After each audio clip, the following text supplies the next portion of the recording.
Wearing my Space Jam T-shirt. I put it on just for you guys. And live. Are we? We are Is there a live. live thing? Oh, great. Dan was just talking about how he got dressed up for us. Yeah, I got my Space Jam T-shirt on. It's really neat. Also, I have a hammer. It is hammered out. It's I have a time, hammer. baby. Dan has a hammer. Surus, where's your... No! I have bread. No. That's have not a bread. hammer. Surus, Bread. put the bread down. Bread. Listen, you need to apologize to that Olive Garden that you stole that from because they need that back, all right? No. All right. Chat should not be broken. Chat is functional. Don't lie to me. I know Is when chat chat's broken. broken? Chat's usually broken. No, there's the chat. It's working Chat now. works. Broken Did you just only on the press inside. a button. I pressed a button, and now we're welcome to the jam. Welcome to the Dan Jam. Dan Yes. Jam. Come on Yes. and jam, and welcome to the Dan. So for those of you who are not familiar with our guest, this is objectively Dan. And yet he Somebody has that a very I bumped subjective into opinion a while ago. That I That's disagree with. There's a kind of the- story behind his name, I think, that involves a Christian apologist Yeah. rising to Dan. So Well, yeah. I could tell that now if you want. It's kind of a dumb actually, story. yeah. No, tell the dumb story. It's really dumb. One time, Frank Turek. So I never went to Baylor University, but I hung out there a lot because I lived in Waco and I was college aged. I went to a different college and it was just like they had a secular student alliance there at Baylor, which is the funniest thing ever. That this Wait. giant. Okay. Yeah. Now they weren't officially recognized by Baylor, but the SSA recognized them as a chapter of Baylor. So it's kind of funny how that works out. But a bunch of us, so like Frank Turek kind of came to the university and I asked him a question. If you go, because he records all this stuff, like it's out there of me asking him. But I asked him about the passage in the Bible where the guy stoned. Well, the one guy got stoned by the other guys for picking up sticks on a Sunday. And I asked if them stoning that person as punishment was an objectively moral act. And, that's all. And he gave some sort of bullshit answer. I don't even remember. I just remember thinking, like, just shaking my head like, oh, okay, that didn't answer my question at all. And I just kind of had this thought of, that. yeah, it Not was answering like, questions. well, yeah, I mean, we could talk about what do we mean by objective and all this other stuff. But the Right. point was, like, the way Frank talks about it, he's not talking about it right. So I thought, I could just call myself objectively Dan, and that's about as meaningful as whatever bullshit he just said. So there you go. That's how I chose my name.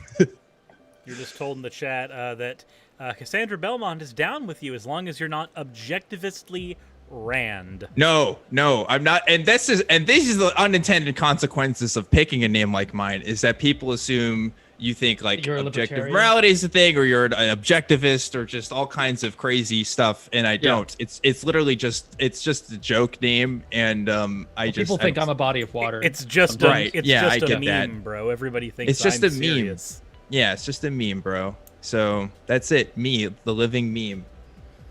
Yeah. So, Dan runs a show called Truth Wanted over at the ACA. Tell us a little bit about the show and maybe a little bit about how it came. Like, what is the show? First off, we got it's. Yeah. Want Why some did you truth? and why did you subject yourself to the madness that is the internet? Why did you? Why is that a thing God, that you said you sir, wanted it's- to do? I You're in asked the that- Sonic fandom. Why did you do this? Listen, I ask myself those questions every day of my life, and repeatedly, multiple times, usually every hour, especially the Sonic one. But I started Truth Wanted about 2 years Sonic ago. fandom is a Yeah, journey. you know what? I don't know if I'm a Sonic fan anymore. I can't remember the last time I purchased a Sonic-related product. It's probably been a while. But point is, I was a volunteer at the Atheist Community of Austin, it's the ACA, and I was living in Waco at the time. So I would drive down from Waco to Austin on the weekends, which if you're not familiar, it's about an hour and a half drive, just so I could hang out with some other atheists and stuff because I didn't really know any at the time. And I started off call screening for Atheist Experience. And the thing about doing that is, you tend to watch a lot of AXP, and when you watch a lot of AXP, there are some calls where Matt and others do a fantastic job, and there's other calls where it's like, I wish they did this differently. And I kind of thought maybe I could do something like that. I was really influenced by the street epistemology community at the time, and I thought, what if the ACA had like a street epistemology kind of show? And I wasn't going to go with the call-in route at first, but I was convinced by Vern, our audio engineer there, that we should kind of utilize what we already got because it's kind of a cool system. Use what you have, kind of approach. Yeah, and it made sense, and I'm glad that he suggested that because it allows us to do remote work like we're doing right now. I wouldn't be able to do that if I was like in person with people doing stuff like that. So I started and I pitched this show to, at the time, the producer Mark Vanderbrake, and he was actually looking for some new ideas for shows at the time, so it was really kind of the perfect opportunity. And we recorded a bunch of beginner kind of episodes, and then including you, Ocean, who were in one of those. I think I was in one. Yeah, I was in one of the test shows. Yeah, and like I've been doing it almost every Friday ever since. I've been some off seasons a little bit, but yeah, I did the count the other day. We're almost at 100 episodes. I think we're at 87, 88. So to toot our horn, I guess, I think you said something to me about me being the first theist host. I believe you were the first theist guest host of any ACA production that I'm aware of.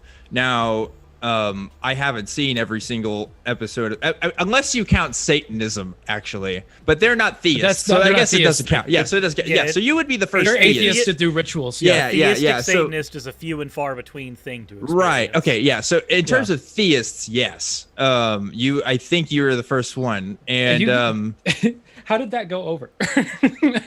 People thought I was fucking crazy because, well, to be fair, you were not as well known in kind of the atheist sphere as you are today.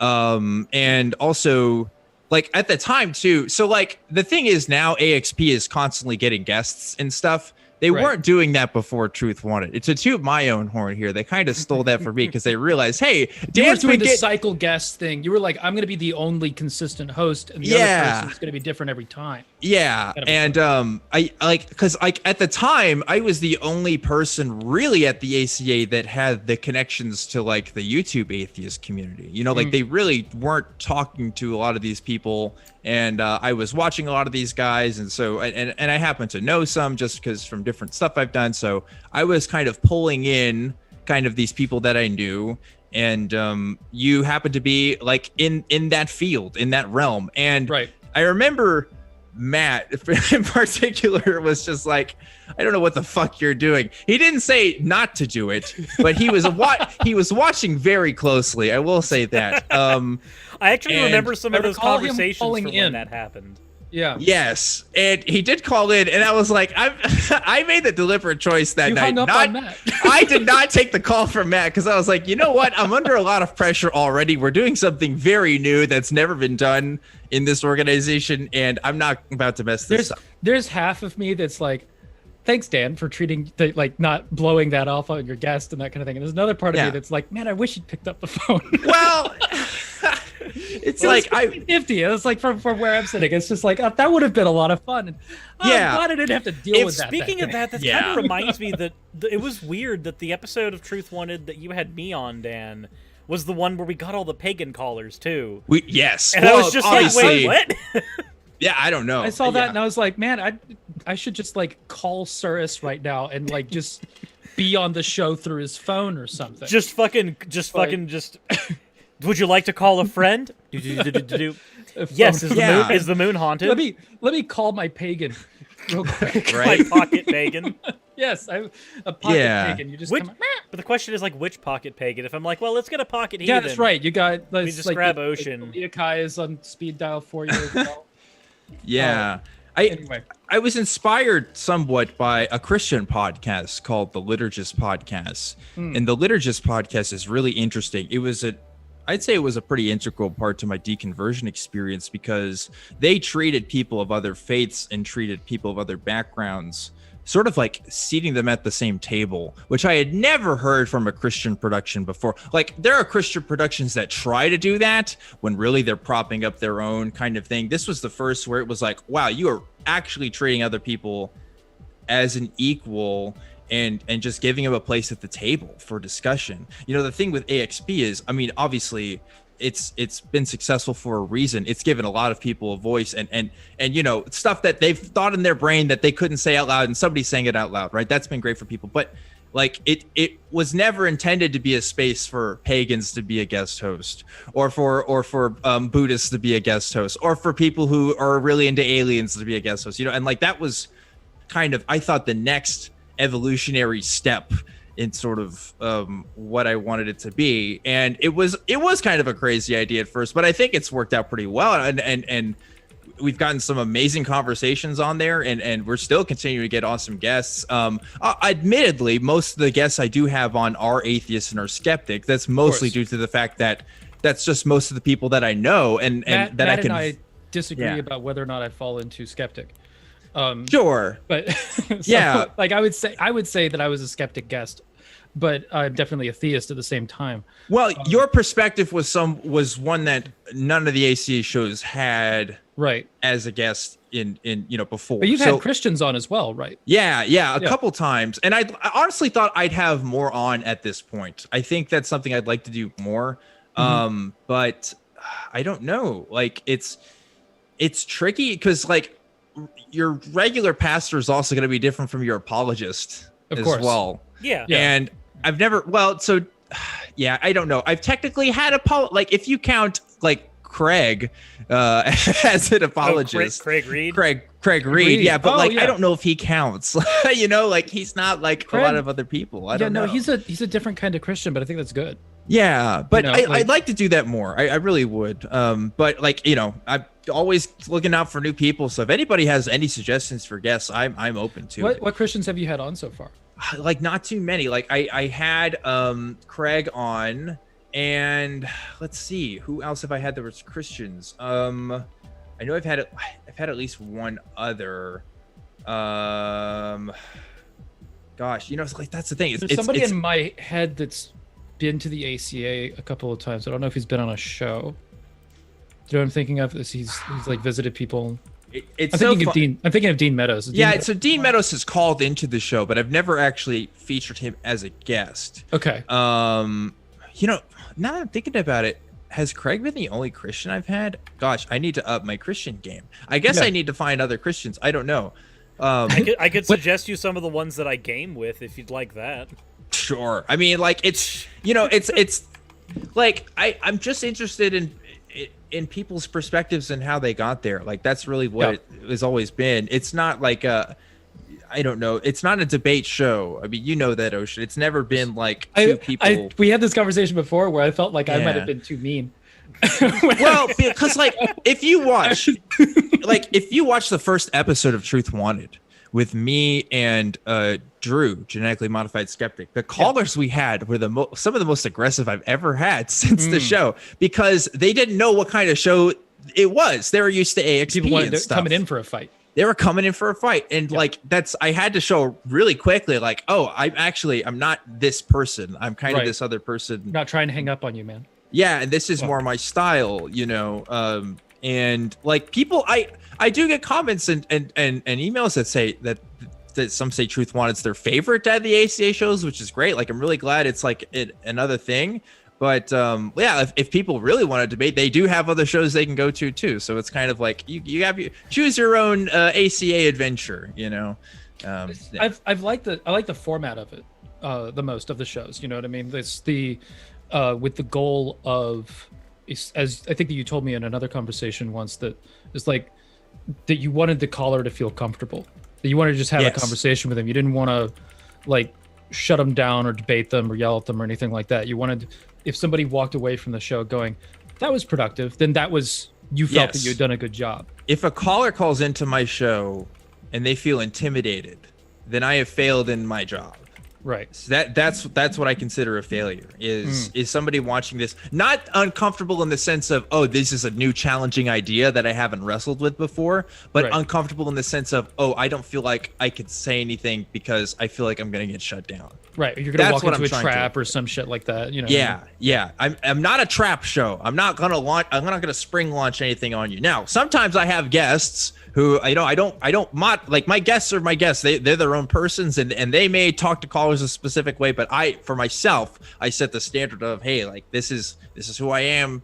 Come to the table. Like I said, like that's the metaphor I use because that's what makes the most sense in my mind. Right. Yeah. And I'm gonna cast a spell on Surus. Awkward silence happened. I was thinking, I was sitting there thinking, it's like, all right, after Dan says something, I'm gonna be like, I've been talking enough. I'm gonna just let Surus jump in. And then he proceeded to not do that at all. And so I'm just toying with Kent Hovind in the chat right now for fun. Wait, there's a Kent Hovind in the chat? Yes, really? And I feel what's going on? Kent Hovind official in the chat, and I may be being a bit of a jerk. Wait, is that actually him? Could be. There's no way to actually check anymore. No, there isn't. That sucks. But we're in a post-truth world. We'll never really know.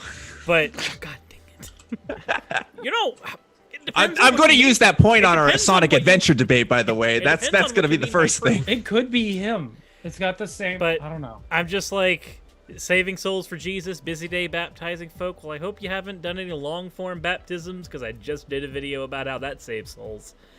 So I was wondering about that, and then I saw you made a thing on it. Like, I literally had a conversation with somebody today, a coworker who said they just started going to church recently, and I joked with them. I was like, "Are you guys doing like live stream baptisms? Like, how is that working?" Like, I don't know, but yeah, there you go.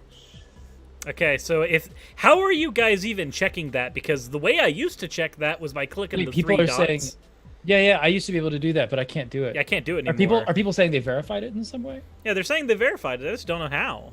If fucking Kent Hovind is in the chat, that's hilarious. First. Well, Kent Hovind official. I mean, that could be anybody that runs the account. True. That's true. True. That's kind of funny though. Kent Hovind officially might not be Kent Hovind. Right. Isn't that great? Operating under 10 out of 10. Whichever intern is working the fucking YouTube channel right now is about to get themselves fired. Start taking screenshots. Oh boy. Kent, if it's you, call into Truth Wanted. I'd love to have that conversation. That would be fun. Yeah. Especially if like the goal is going to be like. And hey, Seth Andrews is going to be on this Friday, Kent. If it is you, that's just publicity for you guys. I mean, come on. As Sarah said before the stream, the ASMR episode. Yes, that's right. That is the ASMR Seth Andrews episode. Does have a fantastic voice. He really does. I need to listen. I need to actually get an audiobook version of his Fox News Christian book because I want to listen to it in his voice specifically. Yeah, that'd be dope. I've seen priests filling water guns with holy water to bless people. I heard about that. Blessing I didn't know via if that was social real. distancing. We got it. We did it, boys. We've saved the world. Compel you. The power of Christ compels you via shotgun. Oh boy. Well, thank you for the $5 super chat and the ambassador. Super chats are always welcome. Fan art is also welcome during the process of Hammered Out because the rules are the same as usual now that we are not trying to do this on a couch. Fan art and stuff that is submitted does actually get thrown on the show. Onto the show. Which I can do that now because last time we tried to do that, it was awkward. Surus was sitting there we were sitting next to each other on the couch, Dan. Yeah. And Surus pulls out this keyboard touchpad remote control, this awkward ass thing, and is trying to manipulate fucking. I'm trying to manipulate the stream from like 10 feet away. Oh, like one of those stream key things, like that you set hotkeys to. Yeah, just trying to do that, and I'm just like trying to put fan art in from forever away, and it worked too. It was just hard. You should have somebody like as an overlay start doing like draw over our faces as the stream is progressing. You know. Don't suggest it because Jack and Quill is sitting there ready. There's also already a rule that if anybody donates $5 or more and suggests a color for the stream, they change the lights. Like my lights change to the color of whoever. And if any fan art is submitted during the show, it does get onto the show, which means be careful. You may speak it into existence. It has been a thing that has happened before. That has happened the rule. With giant whale penises before. Listen, you can't give me that kind of power. I will be corrupted. Feel free to utilize it. There are very fast artists at the chat. Oh, wow. But Dan said as well, it'd be interesting to jump into a little bit of politics and some current event shit. Let's begin with an obvious one. Dan, from an objective point of view, do you believe that Mitch McConnell should eat a parasite-ridden penis? I don't know if I have an objective point of view, but from a subjective point of view, sure. Yeah. Sure. Jen, we are still... Not only are we still doing that, Jen, it's easier for me to do it now. I don't have to actually, like, try very hard. Just with simple colors. Don't give me, like... Don't give me something that I'm going to have to input on a hex key. I can't input a hex key with this. By shaking this, I have now initiated a self-destruct. It's super easy, barely an inconvenience. Oh God, what is happening? Oh God. I have initiated the self-destruct sequence of my room. The thing about Mitch McConnell is I can't, even if I was a Republican, if I looked at that guy, I would just be like, really? Like, he's on our team? You know what I mean? Like, he's just got that way about him. There's a weird love-hate with him that on the Republican side, because damn it, does he get things done though from the Republican perspective? Like, if you're a Republican right now and it's like, and you've wanted a conservative court, there's Mitch McConnell, and maybe you like him right now. Yeah, I mean, Pol Pot got a lot of things done too. You know? There you go. I don't know. Yeah, I don't know if that's fair. That's the best metric by which we should evaluate our candidates. Where but is yeah, my like red? There we go. On top of just looking like, you know, a human turtle, like I don't know, like he seems like the evil villain of every movie that involves some politician being paid off by some. He's the evil capitalist of every movie that's had an evil capitalist. Well, you see, I wasn't the actual evil one. It was the money that controlled me. Yeah. Lots of it. Yeah. Tons like of it. like 10 years after Mitch McConnell dies, we're going to have a Netflix special about just everything. It'll be a TV series on his life and what he did. Turtle Rising. I like it. Turtles all the way down. Isn't it just wonderful? First of all, thank you for the $5 super chat, which we are officially as red as I can make it. I think that's red on this. I'm like 100% certain that's red. It's close. Oh, wait, nope, there. That's more red. Aha, better. So, it's like Darth Surus.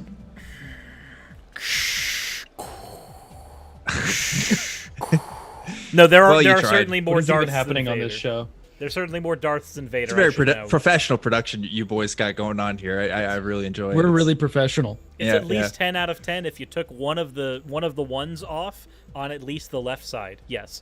But I will say this, as far as Mitch McConnell is concerned, it's really great how he was the one who advocated when we were on that long train that finally led us to more beer, Brett Kavanaugh. He was the one who said, it's March, it's an election year, we are not going to fill this seat until the election is over so the will of the people can be communicated. And then, 4 years later, in September. In September. Brett Kavanaugh was 4 years ago. In September, he gets to go, the will of the people doesn't matter. The people voted Trump. We need to fill this seat now. It's our duty to fill this seat now. I'm like, wait, hold on a sec. Wait, hold on, Mitch. I got a question. Just one question. Why are you being so inconsistent? Now, I recognize they're not really being inconsistent because they're being consistent with their goals, which is maximum power, maximum control, which is really weird for conservatives to say. You know, kind of strange. But it's technically inconsistent with their arguments, which that kind of bothers me just a smidge. That's why he can eat a parasite-ridden dick. Sir, it's because it's red. Oh, nice. I like how I knew exactly what that was by the single trumpet blare.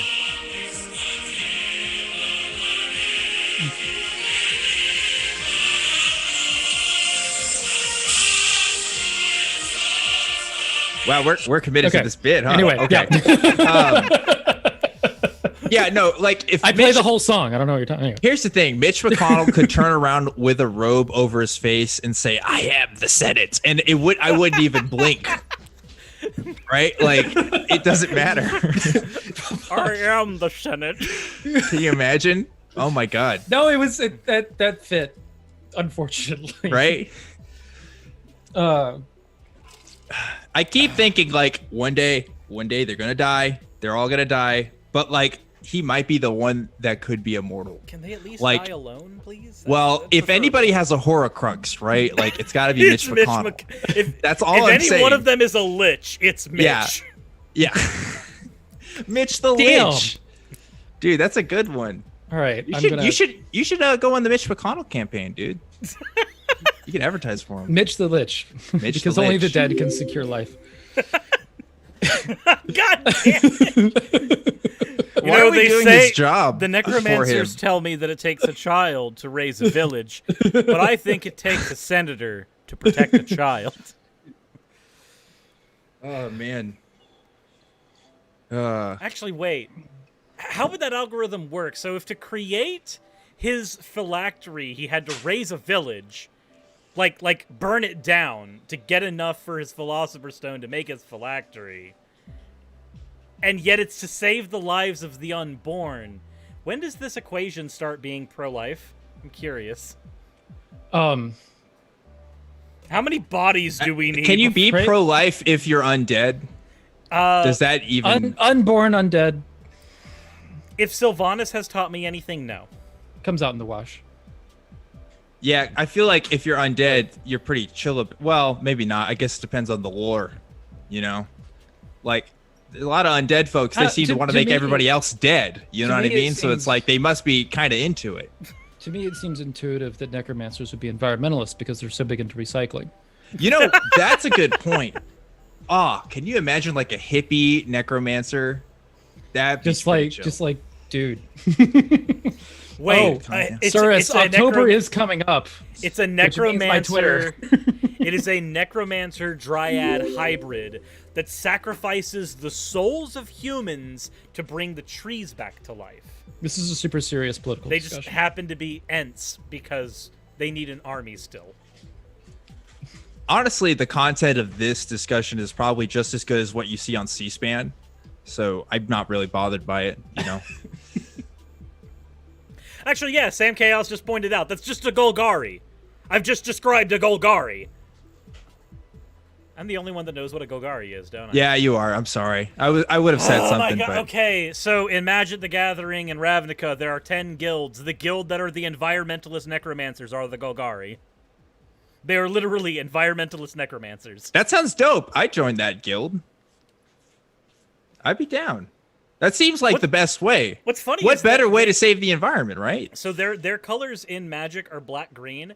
In the lore of Ravnica, the leader of the Golgari during like the beginning of their inception, or during the beginning of their lore establishment, started dating one of the rangers from Selnesia, I believe, which is the green-white coloring. So like death and life.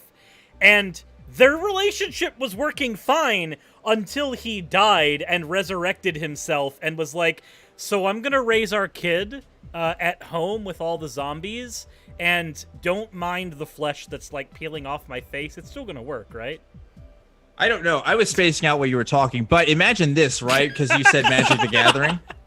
Like, what if Mitch McConnell, like, he walks up to the Senate floor and they're having this debate about whether, like, what to do about the court nominee, and like he pulls out a dual disc and he's like, "You're gonna have to like fight me for this in order to make it happen." Who would fight Mitch McConnell?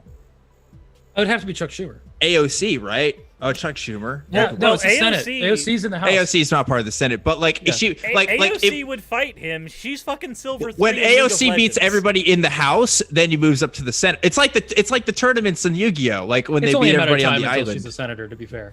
Right. Yeah. Like that's how that works. I feel like. I don't know.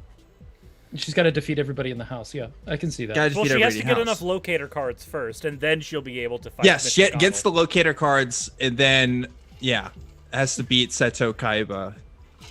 She would be super against Seto. Seto would make sense as the one to beat, because if there's any one of them that's like a hyper-conservative capitalist, it's fucking Seto. Chat, I don't know where they're at. That's true. What's Pegasus? Pegasus is like a libertarian type, right? I think Pegasus would be a libertarian. Yeah, he's like a Paul. He's just sitting there like, actually, it's not the money that's the problem or the freedom. It's how I've used it. Right. Yeah. Pegasus just sitting there like... Or an ANCAP, maybe. Yeah. Would he be an... I think... Well... No, because he likes being a rich fancy boy with butlers and stuff. Is there really much of a distinction between most modern American libertarians and ANCAPs? I don't think there is. I don't know. Like, I don't know any libertarians that are ANCAPs that are like rich. I know that the secretary of the Libertarian Party is anti-corporatist, but that's because I pissed her off. That's not the same. That's because I pissed her off. So that's the only reason I know that. But most libertarians that I've talked to, especially like the one that I debated on the channel, are functionally not much different than fucking ANCAPs.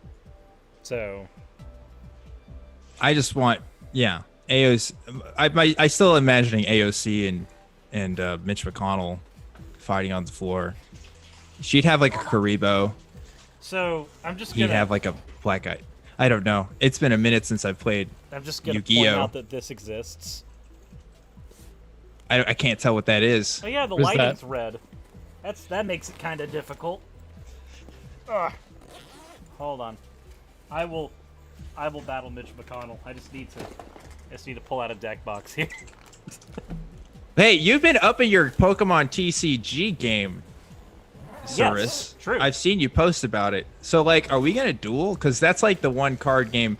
Well, that and Hearthstone. Yeah, but I already beat you in Hearthstone.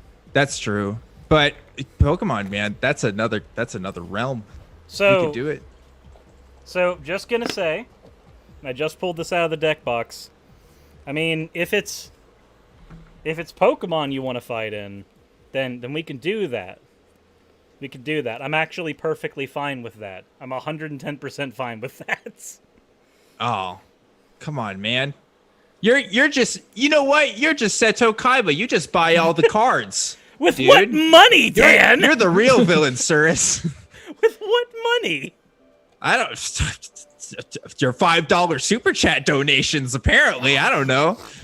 Well, considering that this deck cost all of $25, then if we get 2 more of those, I can afford Is that one. all it takes? Is that all it takes to be a Pokemon master? You know, back in my day, all right, you had to at least get a Game Shark and catch him yourself. You didn't have to get a Game Shark. Don't even lie. You had to use the Missing No cheat.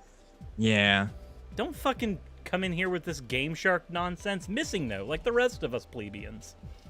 Get your 256 rare candies, like all of us. Yeah, that's true. It's true. That was a weird thing. You know, I don't know where you guys want to take this, but I could talk. I mean, Missing No, it was the one thing that I feel like everybody knew about as a kid. You know, there's always like the legends and stuff from video games and whether or not stuff like L is real, you know, that kind of stuff. But I feel like... But L is real. Oh, yeah, no, I did see that. L is real. I did see that. And it happened in 2020. Just like the Black said. That's bonkers. They must have knew. Somebody must have known. Are you okay? Ocean's just reading now. What are you reading, anyways? Book. So you're reading book. That's the title. It's like in a fucking cartoon where you've got like, what is the library called? Library? Oh, what book are you reading? Dude. Book? How great would that be if I was on Truth Wanted and a call was really boring me and I just pulled out a book that just said book on it? That'd be great. And they just start thumbing through it. Yeah. Where is my... I have the Bible that I got during Faithless Forum. Because I took the Gideon Bible from the hotel.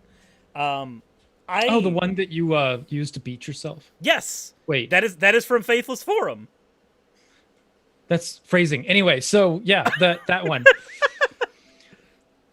And the ambassador donated $10. Here's some money, become a Pokemon master. You can be the very best. That no one ever Yay. was. That everyone ever was. To catch them is my real test. But yeah, I we think could we have should nerded out stop. on Pokemans for a little while about the missing node, because I have thoughts. This is what You happened. have thoughts. This is what happened the last But I'm time we not did a doing hammered that. out stream with. No, exactly. What we did was Surus said, "Let's pick, what was it, 5? Yeah, 3 games. 3. Okay, 3 games that influenced our lives apiece." And I was like, "Oh, okay, that'll be not quick." Yeah. That was a 4.5 hour long episode. That was a long time. That It was a very long time. Speaking of which, But one of the games that I mentioned in mine was Sonic Adventure 2. yes, that's what I was going to say, because I literally messaged you today, Cyrus. I said, okay, so now we need to have a debate about which is better, Sonic Adventure 1 Let's versus fucking Sonic go. Adventure 2. Let's fucking go. I'm ready All right. for this. I have one, well, I guess, I don't know if it counts as one word, but one phrase for you, okay? E102 Gamma. All right? Let me break this down for you. The most... Don't hurt me like the this, Dan. most character development, literally, of any Sonic game ever. Okay, no, I wouldn't say Name that's one. Name one. Name one that's better. Does it have to be from a singular Sonic game? Yes. Okay, then I cannot disagree. E102's character arc is not only the most fleshed out of any character in the series, it is also one of the most heartbreaking. Yes. For Now, context, Ocean, at the end of E102's character arc in Sonic the Hedgehog, he commits suicide. We've but lost Ocean. for animals and shit, it's good. It's Ocean, good. you just swapped us around on the stream. You asshole. Wait, did I? Yes. Oh, Now you're cropped weird. did I do that? Yep. Wait, Because you Ocean, went have from- you not played Sonic Adventure? No. 1 or 2? Ocean, I want you to play those on stream with me just sitting there like judging you. wait. Now Here's I'm cropped the here. thing about Sonic Adventure. It gets worse every time I play it. I go back to it every couple of years, and it ages like it's a straight line in how well that game holds up. It is ages not- like wait, Dan, did you see the episode I did on Sonic Adventure? Yes, I did. Okay. And I agreed with you. Okay, cool. Yeah. Because I was like, that is one of those episodes that like took several days of editing and several weeks of setting up for recording with Nick. So I was like, that is an Yes. episode that I'm so proud of that it exists. But holy shit, I don't want to take on a project like that again. Yeah, serious. Every time you give your hot takes on your games, if it's a game I care about, I'm all in there. The thing about, I grew up on the DX version as well. Same. Which sucks. Which sucks. I didn't know I had an Gross. inferior version. It says DX right on the cover. It's the director's cut, but it's so I didn't know bad. what that confused me as a kid. Don't you want to play a Sonic game where Sonic is made of plastic and all the textures have been Yeah, downgraded? it is kind of weird. But you want to know? Okay, here's a funny story about Sonic Adventure 2, though. So I had to rent games a lot when I was a kid, right? And my first experience with Sonic Adventure 2 was I rented it, and the very first level in that game, whether you're hero or dark, it's like the same level, right? And then In like Sonic you Adventure fight. 2? Yeah, it's Sonic Adventure 2.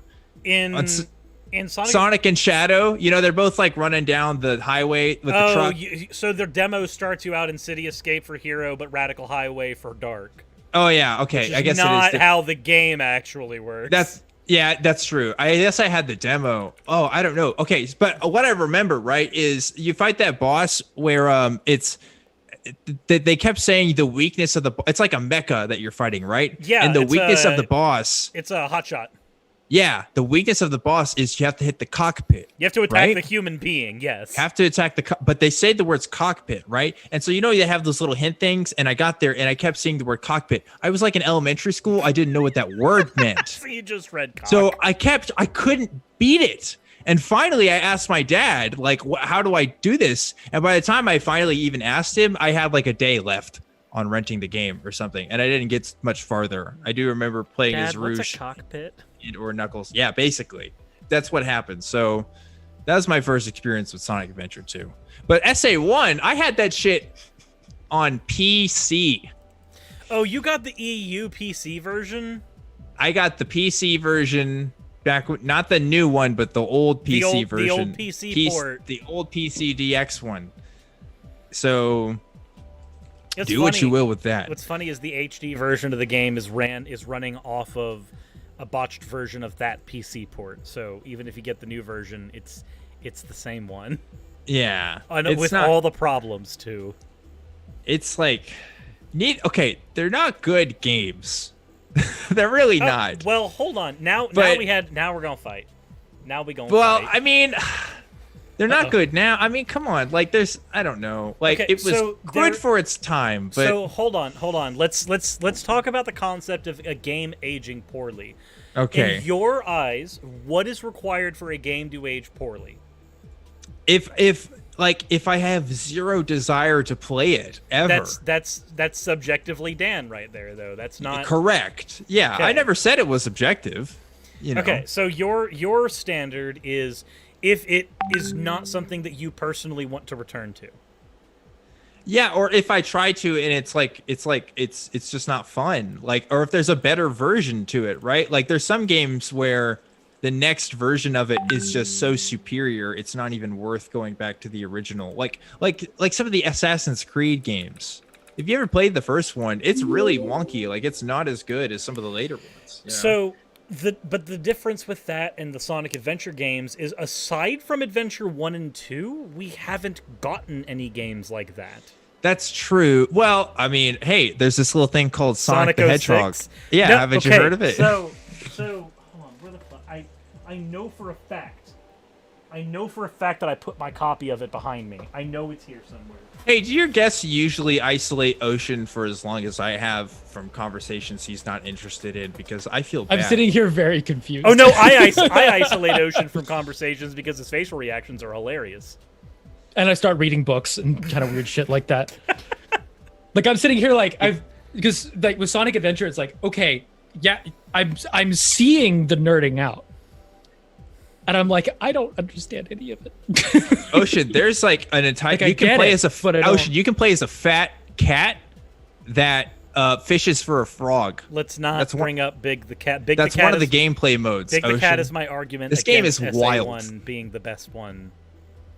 But you don't have to play it. That's the thing. SA1, that's the difference. You have the choice. You have the choice on which characters. Do you want to get to the last story? Yeah, if you want to get to the last story, whatever. Yeah, if you want to complete the game. You know what the last story is? It's just one level where you're on rails as Supersonic. It's not that great. It's the ending of the game's narrative. Yeah, it's not that good though. Like it's there are other ones that do it better. Like Sonic Heroes, that shit was hype. No. Yes, Okay, dude. so hold on. Let's try to figure this out. So Sonic Heroes, the game that said, "Hey, we're going to let you do that thing that the classic games did, where you get the Chaos Emeralds and then you get to be Supersonic." Hell yeah. You go, "Okay, cool. How do I do that?"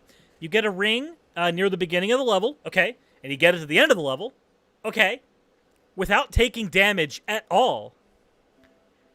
Oh. Okay, well then, does that give me the Chaos Emerald? No. No, wait. That takes you to the special stage, and they suck. Is that how you do it? Is it no damage? I don't remember. I thought it was just like 50 rings. No, you get the key, and you go to the end of the stage without taking damage. You get the key. Yeah. And then you get to the special stage, and the special stages blow ass. They're like really bad versions. They do blow ass. They're like really bad versions of the Sonic the Hedgehog 2 special stages on the Genesis. They are really bad. They are really bad. Now, don't get me wrong. The final fight is, in fact, kind of hype. It's only kind of hype. You fight Neo Metal Sonic, dude. Like, he looks like he's straight out the fucking Matrix. It's not Neo Metal Sonic at that point. It's Metal Overlord. Oh, what the fuck ever. It's Metal Cool Guy. That's all. Here's my problem, though. So, you've played Sonic 3, right? Sonic 3 and Knuckles? Yes. Okay, so briefly, what happens when you... But only through emulation. Like, I've never owned a Sega... That's fine. Whatever. So, was it? In those games, you get to play as both Knuckles and Tails in their super forms. So it's really fucking agitating to me when playing Sonic Heroes, like, oh, I get to play as Sonic, Tails, and Knuckles at the same time. Does that mean that they get their super forms? And no, it doesn't. Well, maybe it's because only one person can use the power of the Chaos Emeralds at once, and then Sonic 06 comes in and goes, well, Sonic, Shadow, and Silver all get their forms at the same time. Listen. So it's only hedgehogs. You asking consistency out of the Sonic the Hedgehog lore is like asking consistency from Mitch McConnell. It's not going to happen. It's not designed for that. into the politics. Oh my god. My point here with Sonic Adventure 1, I'm going to consider the games as a whole. Sonic Adventure 2 has a better Chow Garden. It has a less sloppy narrative. Cirrus. No, stop. You're going to come on the stream and talk about the Chow Garden with me? Yes. Really? Yes, I am. That's the defense you're going to give me? That's one of the defenses. Oh, do you have an issue with Chow? Are you? Yeah. A Chow How eater? invested were you in the Chow Garden, Cirrus? Let me ask you that. 345 hours on a single memory card. Wait, really? Yes. You played that much in a Chow Garden? Yes. Did you talk about that in the video? I don't remember that. In the video, I called Nick a monster for kicking Chow. Yeah, you shouldn't kick Chow. They're too cute for that. But goddamn, dude, like I don't know. Like that, I couldn't figure it out. It doesn't tell you anything. It doesn't tell you how any of that shit works with the animals, and like I don't know. It was weird. I didn't get it. So the animals give. No. You don't have to explain to me the mechanics of the Chow Garden. know We've how it already works lost now. Ocean enough. That's an in-depth thing. Okay. Ocean's gone. Ocean's gone. He doesn't even know what the fuck we're talking about. Ocean chows are like if you had a Build-A-Bear except for little blobs. That's kind of what chows are. I've actually showed him Chow. He came to my house and I just started Sonic Adventure 2 and showed him Chow. They should bring now. If they brought Chow Garden back, why haven't they done that? I think the reason they haven't done that is that if they bring the Chow Garden back, they functionally have to say this is Sonic Adventure 3. Oh no! You just bring like make a mobile app of just like Chow Garden. See, as much as I would like that, that shit would sell. Come on. It would. Come on, Sega. Have you? So you do know what this is here, right? Yeah, no, I'm eyeing it. I mean, a Chow plushie, I mean, that's what they are made for, like. Yes, they're so fucking cute. Yeah, I ain't knocking that. I'm just saying if they want to use their properties well, because they never did a Chow. Like, it's been 20 years since Sonic Adventure came out. Yeah, and we still haven't gotten another Chow Garden. Serious, you want to know the last time I bought a Sonic game? I think I borrowed Sonic Colors. I don't even think I bought it. I think that's the last time I dipped my toe in the Sonic universe. That came out 8 years ago? 7 years ago? Colors? Yeah. Colors is a decade old, my dude. Oh, see, there you go. Older than that. Listen, like Colors was on the Wii. I'm more caught up on Chris Chan than I am on Sonic. That's a statement. That's the difference. That's a statement. So wait, you haven't played Sonic Generations then? Oh no, that's okay. I did buy Sonic Generations. Okay. I did get that. So you're caught up to the last. But Sonic it wasn't game that. I didn't like it though. Did you like it? It wasn't fun. How did you not like it? I don't think it was fun. I thought the 2D sections were slow and not like what Sonic 2D sections were supposed to be, and the 3D ones was just like, this is just every Sonic game in the past couple of years. You're just on a track and you run on the treadmills and you go real fast. Like that's Sonic now. So that is functionally an issue Sonic has had since Unleashed. I can agree with that. Yeah. But I do still think that Sonic Generations was still a very good game. Yeah. Well, personally, I didn't beat it. I didn't finish it. That's for sure. Okay. Well, F's in the chat for Dan's sanity. There's already some there, so I'll just... No, there's a lot of F's here for me. Just go ahead and use that. Sonic is dead to me. Sonic is dead to you? Sonic so you is haven't dead played to me. Mania, then? No, didn't play Mania, although I was eyeing it for a minute. You should play Mania. I would highly suggest playing Mania. Okay. You should also do it on stream, because you just got a fancy Elgato there. That's true. Yes. I've thought about... So, like, here's the thing. I've put, like, 200 out... No, way over 200 hours into Metal Gear Solid 5, and I thought that might be the first game I should stream, just because I'm half good at it. Mm-hmm. But if you have any suggestions for what I should stream first, because I'd like to do that at some point. I spent money on a capture card today at Best Buy, so trying to make that happen. You spent money on a capture card. Yes. Money that's like, should I be spending this in a pandemic?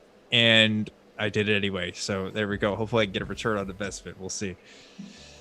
Hopefully. I will say this. My suggestion would be, if you have not dipped your toes into anything Sonic, if there is a Sonic thing to try at any point right now, it's Mania. Like, Mania is one of the cleanest examples of, like, okay, this is how you should make these. Like going forward, this is how you should make these. I'll stream Sonic Adventure 1 again. I've played that game so many times, though. I'd probably get bored. You're just gonna stream Sonic's weird mouth doing weird mouth things. Yeah, he does What that are thing. you talking about? What are you talking about? Tails! God damn it. You must have crashed pretty hard there. Yeah. I used a Chaos Emerald to power it. Yeah. God damn it. Wake up, Sonic! That's my Tails voice. It's not very good. Never use And your then tail. Knuckles. Here's my Knuckles impression. Ready? Oh no! Oh no! That's it. Unlike Sonic, I don't chuckle.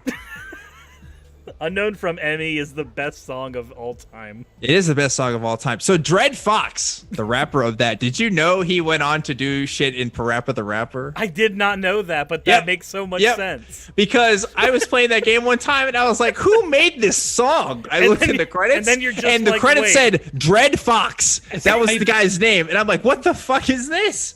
And I vaguely recognize Parappa the Rapper. I remember playing that on a PlayStation demo. Hell yeah. Same. That's how I played it. It's the same demo that had Shipwreckers on it. It also had Crash 2. Game. Yeah. Because it had the ice level. Yeah. We all remember the same demo disc. Yeah. This is bad. Yeah. And Gex.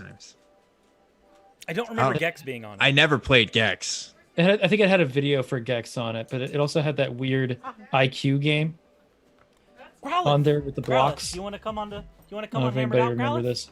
Come on. Uh-oh. And Puppers. Oh no, that's my cheesecake. Get away from it.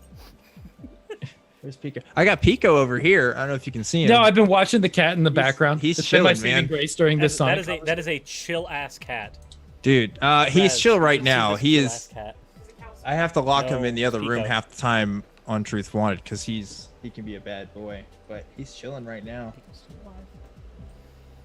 He's kind of learned now when I'm sitting in front of the computer and the lights on, like, oh, Matt, the man What's is just streaming. you? I don't know what he calls me, Papa, maybe, Papa. Pappy. No. The cat. I'm just imagining the cat looking at you and calling you Pappy, like unironically, just like, "Hey, Pappy, what's going on?" I'm gonna chill fucking in this like fucking tower over here. I like how ogling cats is the conversation that Ocean can get in on. No, absolutely. Like just Yeah. talking about looking at cats. Like that's how I spend most of my day. Yeah. honestly. Like I'm glad we could get Ocean in on the conversation. So anyway, back to finally, Sonic. cats. Wait, Dan, do you have Smash? I don't have a Nintendo Switch. I don't either. I look. Me and Dan can bond over not having a Nintendo. I just accept that Ocean is uncultured. We should talk for 6 hours about not having a Nintendo. Yeah, Switch. I agree. One of the benefits is money in my pocket. No, but I mean, I remember you and I were gonna have this throwdown on Smash Ultimate like a year last ago? year. Mm-hmm. Yeah, it never happened really. I mean, we played in the hotel lobby for like 5 minutes, but that doesn't really count. Oh right, Also, during Fatal's Forum. Yeah, we had to skip one, so we're all just like, oh yeah, that is a thing, isn't it? yeah. But no, Smash is in my blood. Look, if you well, I say it's in my blood. I'm not like there's so many good people at it now, but everybody has that one basement king. I think I was the basement king You were the in my basement little king? area. Yeah. There's but like Basement King, and then there's Mewtwo King, and you're just like. So, I was thinking about this. Yeah, Basement Mewtwo King. King. Yeah. I get that. So if you were to compare, sir, I guess I was a Soul Calibur 2 Basement King. I was a Talon main You on would Soul be Calibur into 2. Soul Calibur. I could see it. Yeah, You're into doing that weapons-based combat. Wait, Ocean. Yeah. I didn't What's know up? you were into Soul Calibur 2, because if so, I would have booted it up for us to play while you were over. Oh, I would have been. I was an Ivy man. I was a Talon main. I would have Interesting. absolutely hated you because of the range. Right. No, that's Talum hates everybody because of the range. Though. Yeah, I like especially Voldo. Astaroth. But I tried Valdo. Valdo, I got kind of good with, but There was one guy. There was a battle of Basement Kings in college that I was at one time where there was this one guy that was like really good with Raphael, and at the time I was a Cassandra main, and I would flip back and forth between being Cassandra main and Ivy. Raphael's just really brutish Xianghua. And yeah, well, I mean, I think that the reason why he was good with Raphael is because you can spam really easily with Raphael. And I was beating him with Cassandra, and then I was like, let me be a total dick, and then I started playing as Raphael and beating him, and then he kicked me out of his room. You know who else is really good? Because it was in front of like all of his friends too. You know who else is really good in spamming? It's not a good situation. Keelik. Me? No, fucking Keelik. Oh, Keelik is a that's the button masher. Yeah. But you just brain deaded your controller and won. So I was thinking about this because I knew you're probably going to go talk video games. Super Smash Bros. Melee, the intro to that game, right? The opening cinematic has not been topped yet. I think that's the greatest video game intro of all time, right? Like I can agree. I watched that today, and it still like gets my blood pumping up a little bit. You know what I mean? That's exciting. I love that intro. Can anybody top that? Growlithe is just not happy with the fact that she's not getting love right now. She's just not happy at all. I hear Raz in the background. She's trying to bring Growlithe in a little bit. Now I don't think there's a game with an opening that I would say tops Melee's yet. There's a very short one. If you're a fan of the Shantae, maybe Metal Gear Solid 3, but that's close though. It's be number 2. The best thing about Metal Gear Solid 3 is the ladder. That's true. That's also true. One time I was playing Metal Gear Solid 3 and I told my brother, I was like, Ben, come here. My brother is named Ben. He goes into the room and I'm like, look, I want to show you this cool thing. Check it out. And I go up the ladder and I went the entire way up until it went to the top, and I just looked at him, and he just was like, "Fuck you," and he left. It's like that wasn't awesome. That was 10 minutes. That was 10 minutes of my life I'll never get back for you going up a ladder. But it's the best, though. It's the best. I love that shit, though. It makes my day. I need to actually go through and do a proper playthrough of MGS3. Because I'm that weird person who's only ever beat one Metal Gear Solid game, but I've played multiple. And the one I've beaten is 4. Oh. Yeah. Really? Yeah. Okay. The one You should do a stream of playing Metal Gear, and then you should get people like me in, and we can act as like your codec if you need assistance. Yeah. Dan, I can't beat Psycho Mantis. What am I supposed to do? Unplug your controller. Dan, it's an emulator. I can't do that.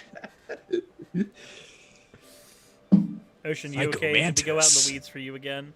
Oh. Have you not played any Metal Gear Solid games? No. Oh. I'm uncultured. Damn it! Oh man. Ocean. Doris, you need to just have like a week where I like stay at your place and I learn. Yes, we're gonna start on Sonic Adventure. I don't know. Because like, okay, I want to be in on that. My first console was a PlayStation. Yeah, and you haven't played Metal Gear Solid. What the fuck? I know. Yeah, that's crazy. Right. So I wound up getting a PlayStation emulator on my computer.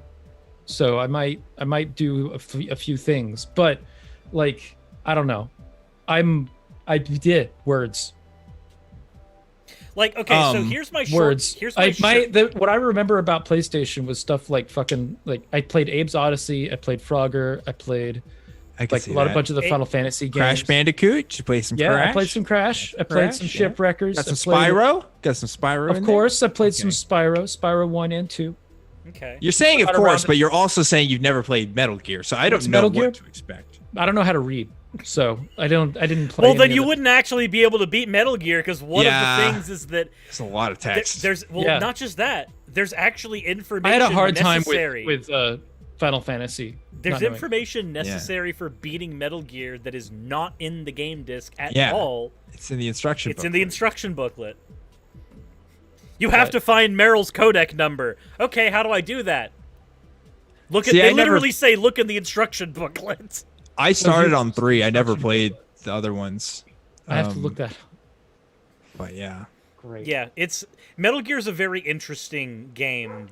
One of my favorite things in 4 is that when Psycho Mantis returns and tries to fucking take control of you like he did in 1, he realizes that, oh wait, the PlayStation 3 doesn't have a rumble for its controller, so right, he can't. Yeah.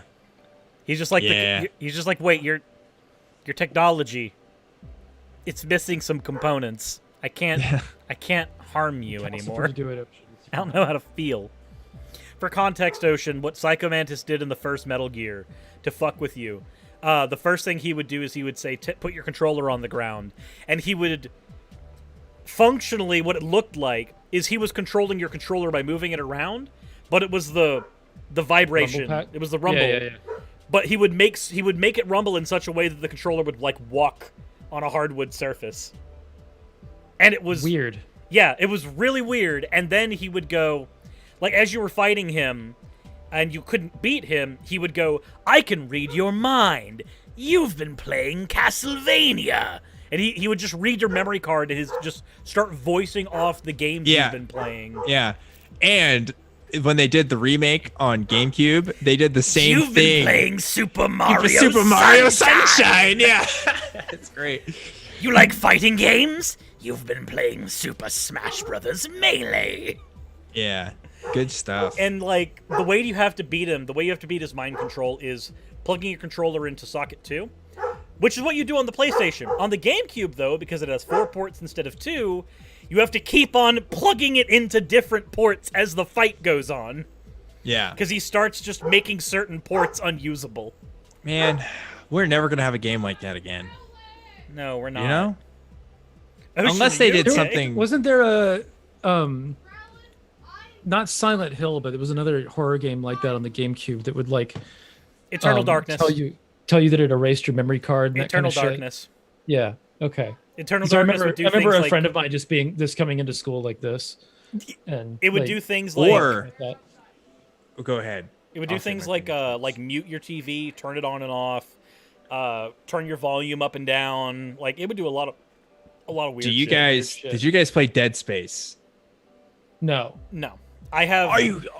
Dead Space had so many cool things in it. I've played Dead Space Extraction, and I own Dead Space 1 and 2. But I have not played the original. You haven't played it? Okay, so it's in the first Dead Space. So, like, there's rooms that are kind of like mechanics closet kind of rooms that are generally considered kind of safe rooms. There's just never been any enemies in it when you go in there, and there's one time where you open up the workbench and an enemy attacks you, and it fucks you so bad if, like, your psychology is, oh, I'm in the safe room now, I'm safe, nothing can hurt me. And I always remember that moment. It's really good. And I think in 3, one of them, like, they glitch the screen out and make it look like the game isn't working properly, but, like, it's all happening in game or something. It's really crazy. Maybe I'm thinking of something else, though. I don't know if that was a Dead Space thing, because I don't remember hearing about that from a lot of the communities I was in that were celebrating it when it came out. I'm trying to think. I don't know. I love Dead Space, though. I wish they brought that back. And Silent Hill, man. I love Silent Hill, too. I didn't play Silent Hill, but I wound up seeing the movie, which all the Silent Hill fans tell me sucks. I've never actually seen the movie. It's not great. Like, even as somebody who didn't play the games, I was just like, oh, that's kind of dumb. Well, there's only one video game movie worth watching, and that's the Street Fighter movie, in my opinion. Have you guys ever seen that? Shit's fantastic. You mean not, what is it? Damn, the Resident Evil movies? I've actually never seen any of those. And I've seen the first one, but I didn't see... I heard the first one's actually kind of good, right? But yeah, the first one's good, and then the rest of them are like giant trash fires. Yeah, see, that's another thing too. I'm a big Resident Evil fan, but... So for Resident Evil, I'm of the opinion that the first movie is good and the third movie is good, but the second movie is like the biggest disgrace, and then it's downhill after 3. Yeah, the second movie is the one with Nemesis. But then they did Nemesis badly or something? Well, one, Nemesis didn't change I think forms. I've seen the second one. The Nemesis doesn't change forms at all in the movie. He's also beaten by, like, random, like, awkward, easy shit, like a helicopter fell on him. When in the original game, You had to kill him several times. He mutated over the course of many times trying to kill him. And then you had to get him, like, annihilated by a rail cannon. And he was still coming at you after all that. So, like, the movie really disgraced what Nemesis was supposed to be. Yay. Video game movies. Yeah. Not great. They're just like, yeah, Tomb Raider. he died because a helicopter fell on him. Like, oh, okay. Isn't that what happened in Resident Evil 5 at the end? Helicopter falls on Wesker? Yeah. The game or the movie? Oh, in the game. Well, I guess they're shooting the rocket from the helicopter. They shoot the I rocket really need to from the catch up on helicopter. my video game movies. Yeah, in Resident Evil 5, he gets hit by a rocket launcher and then he dies because he falls in lava because Wesker, the bioweapon, decided to fight you in a volcano. Yeah, because why not? That's a weird game. Boulder punching Chris is not my Chris. It's not my. I Chris love Redfield. that Chris. I think it's No, great. It's a fun co-op game though. But it's still not a great Resident Evil game. No, it's not. It's not. But the Resident Evil 2 remake and the 3 remake are good. See, I love the Resident Evil 2 remake. I have not tried the third one yet, but I like the remake. It was pretty fun. Ocean, what video games do you like to play? We played Diablo one time. Yeah, I played a bunch of Diablo. I played a bunch of Final Fantasy, or at least I did. And then Which Final Fantasy? 9 is the best one, objectively. Okay. And that starts fights, but I was a tactics kid. Come at me. I was didn't play an 8 tactics. kid. Yeah. There's like motorcycles like that running around outside. But no, not like you've asked me a question and my mind It's is the just Final got completely Fantasy blank. haters. They're coming to get you, Cirrus. They're I mean, Ocean. I answer both too, of us, probably. because if you answer 9 or 8, then all the 7 fans get really pissed off. 7 was the bestest of the best of the bestest. It's Listen, I think the 7 was the best is like a meme that Kingdom Hearts 2 is probably my favorite Final Fantasy game. If we're being honest. It's not even. See, I consider that a legitimate answer. I'm actually okay with that answer as well. Listen, there's some war.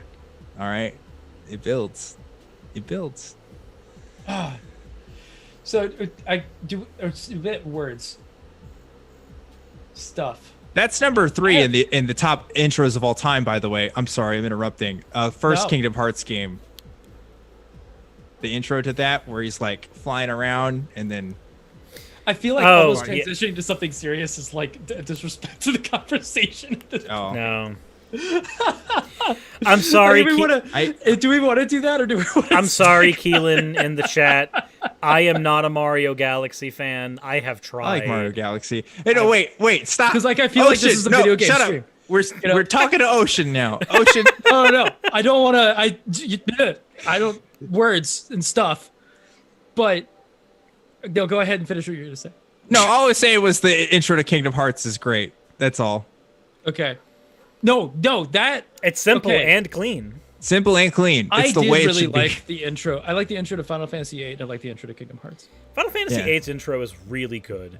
I'm not gonna lie. Hey, when you were kids though, and you played Kingdom Hearts, did you ever get embarrassed? No, because I never got to play it as a kid. I didn't. Really? I didn't finish. Okay, so there's a section where like you play in like the Little Mermaid level and stuff. Yeah, well, that's in 1 and 2. Yeah, and it's like, I was like, I hope none of my friends see me like this part. I remember thinking that as a kid. I wouldn't give a shit now. I like the Little Mermaid, like unabashedly though. But my name's Ocean at the same time. Yeah. So it's like it's okay, I guess. I don't know. I remember going through an awkward transitional phase where trying to drink coffee. I like no coffee. Stopped liking certain things from my childhood because I were like, these are childish things. And I never went through that. And then I just kind of rediscovered them after like a year or two.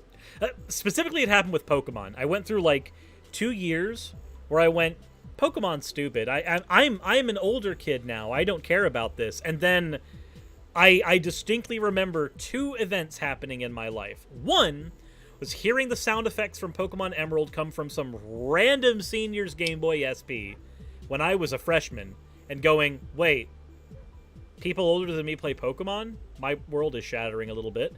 And then discovering emulation, getting Visual Boy Advance, and playing through Pokemon Silver and going, wait a minute, why did I think this was dumb? I'm a fucking idiot. Wait, Cirrus, have you played Pokemon Crystal Clear? No, is that the one with the weird translations? No. Crystal Clear is the one. It's like it's the mod for Crystal version that they made it so that you can catch every single Pokemon. You can start either in Johto or Kanto. You can customize your character, and like you have like like 24 different starters. It's awesome. It's really, really cool. And I played that, and that is the most I've ever played out of a mod in a long time. It was really, really fun. I highly recommend people who are into retro Pokemon check that out, because I don't play any of the newer stuff. I haven't bought a Pokemon game since Heart Gold. No, I got Soul Silver. I think that's the last time I bought a mainstream Pokemon game. So I'll say this as far as mainstream Pokemon games are concerned. Sword and Shield were not bad if you were playing them for competitive reasons, like you wanted to do competitive Pokemon with your friends or for tournaments and stuff like that. It's great for that. If you wanted to play a Pokemon game because you wanted a good RPG, Sword and Shield were really disappointing. Has anyone ever played Pokemon for the great RPGs? Yes. So, I don't know. Maybe that's just me. No.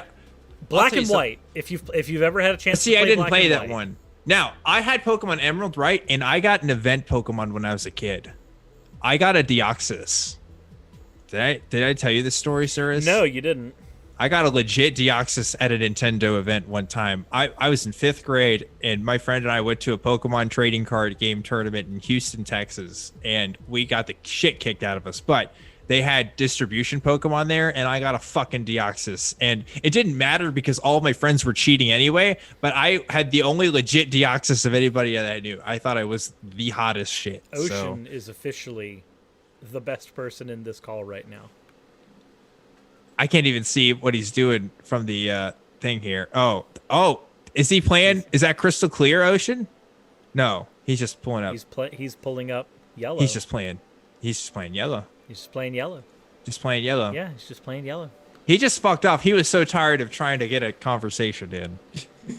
He is now just playing Pokemon Yellow. He was just playing Pokemon Yellow. This is the correct way to engage on Hammered Out, Ocean. This is the standard going forward. You just start playing Pokemon Yellow halfway through. Man, that's a lot of crazy menu options you have there on your original Game Boy Color. Absolutely. I gotta say. Yes. It's a pretty good it's a pretty good Game Boy Color. That must be an SP, because that's not standard. That's definitely what it is. Totally 100%.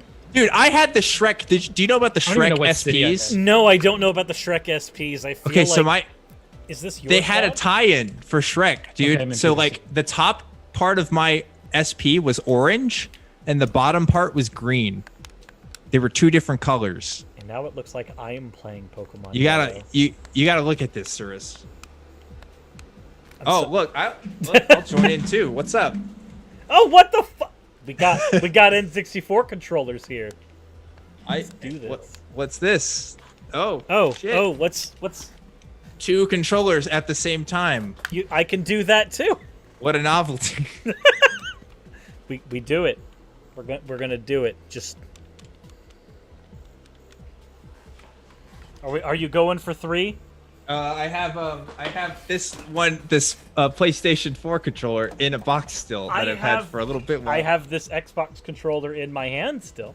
So I was going to play a game with somebody, and I realized I only have one PlayStation 4 controller, and then I got it, and then we didn't end up. That is one of my favorite things about the Switch. I only have one controller. I can wait a minute. Snapped controller in half. Here you go. Have you seen, Cirrus, Love on the Spectrum? No. So it's a show on Netflix, and it's about Why is one of those called Cirrus? What fucking Pokemon did you name Cirrus? Ocean. What? Huh? What Pokemon did you name Cirrus? Ocean. Ocean. What is it? What is it? Ocean. Which Pokemon is it? It's probably a Pidgey or something. I swear to God, Ocean. What is it? Maybe a Cubone. No, he's still in the early game. It would have to be like a... I like how this episode has already been labeled not suitable for most advertisers. I don't understand how we... Probably because you were talking about Mitch McConnell. I love how he fucks infected off in penis. that way, and like, look, there's no way to keep going that way. So where that fucker fuck off to? Like, you just fucking leapt the fence or some shit. It's a Mankey. I could see that. Yep. You made nice. You made me a Mankey. Is there some shit flinging you think I engage in? What would Ocean be? Ocean would be an Onyx. Yeah, very defensive. At least a can't- Gyarados. Can't Come on. do shit. No, What would I Ocean, be? you're perpetually a Magikarp. Let's not flatter ourselves.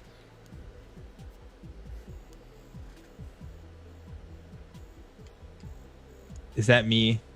Can I be a Rattata? Rattata? How do you guys say it? I always said Rattata, but apparently it's Rattata. I always right? said Rattata. I always said Rattata. He's on I don't the even Game know. Boy player, clearly. God damn it. This is very enticing show we got here. But wait, we were talking. Sir, what were we talking about? We were talking about things controllers? much more. Well, I know it. We brought up controllers. I think at you one had a point. story, Did I? or maybe I had a story. Someone says that they have a Vaporeon named Ocean. That's pretty great. I'm totally into that. Ocean, do you remember I the approve. incredibly cursed thing about Vaporeon that you were I'm told? trying to forget it right now. This is not something I need to hear about at the moment.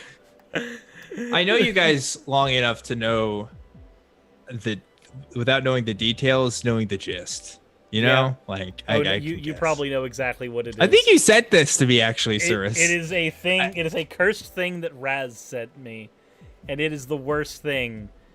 But it is about the human compatibility of Vaporeon, and I'm gonna leave it at that. You did, yeah. I remember It is you talking cursed. to me about this. It is cursed as shit. We do not stand. Pico, come say hi to the viewers at home. Come here, buddy. I cannot take it. You cannot take it. Look No. at this boy. Tiny kitty on stream. Hi, Pico. That's how you do. He likes to lick my ears. That's like his thing. I think he thinks my earlobe's a nipple.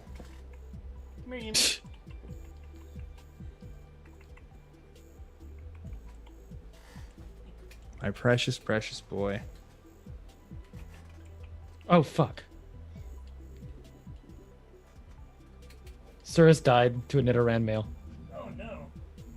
I mean, there's worse ways to go. I am bringing my girl. Look at that. 2 orange kitties. Good kitty. It has become a kitty stream. Hi, Yumi. I'm just sitting here playing fucking Pokemon. Every time I post pictures of Pico on Twitter, I'm like, why do I even bother, like, Making videos on YouTube. doing it? Yeah, I'll just get 1 million likes from. I'm the same way with pictures. Calcifer.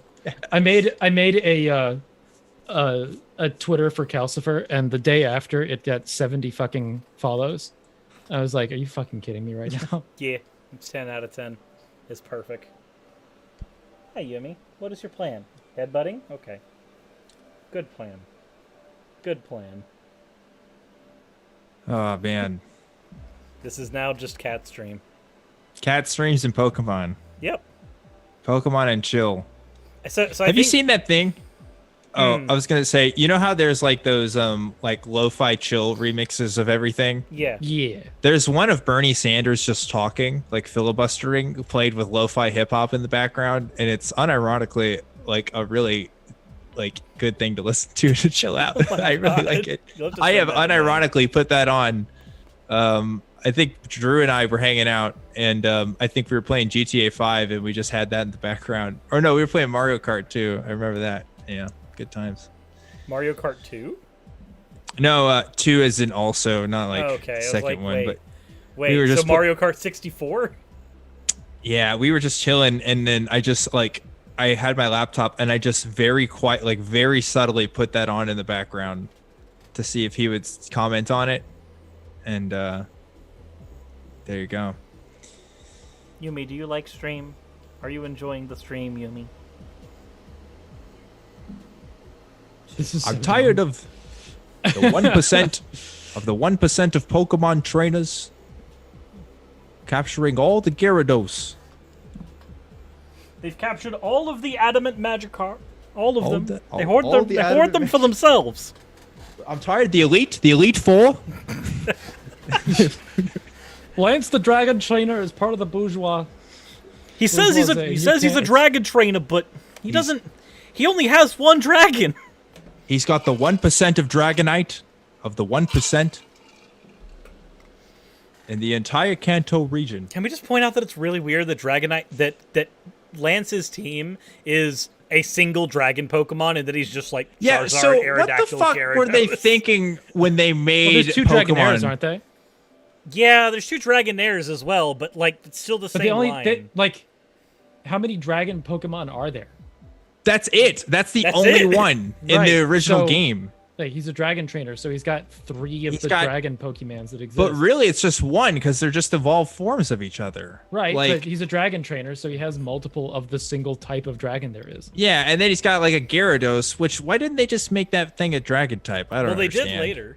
Yeah, but what was they they made one ghost type. One ghost type and one dragon type. And the ghost type Pokemon is part poison, so is and OP. So it's funny because it's part poison. Technically, Ghost is supposed to be one of the types that's strong against Psychic, but the only Ghost type attacks that exist are Lick and Nightshade in Gen 1. And Nightshade is like Dragon Rage. It always does the same damage. And because the Ghosts are type Poison and Poison's weak to Psychic, I just wish... It's so bad. I just wish they made bug Pokemon good. Also, Jake 4D, Charizard is not a dragon. Its typing is Fire Flying.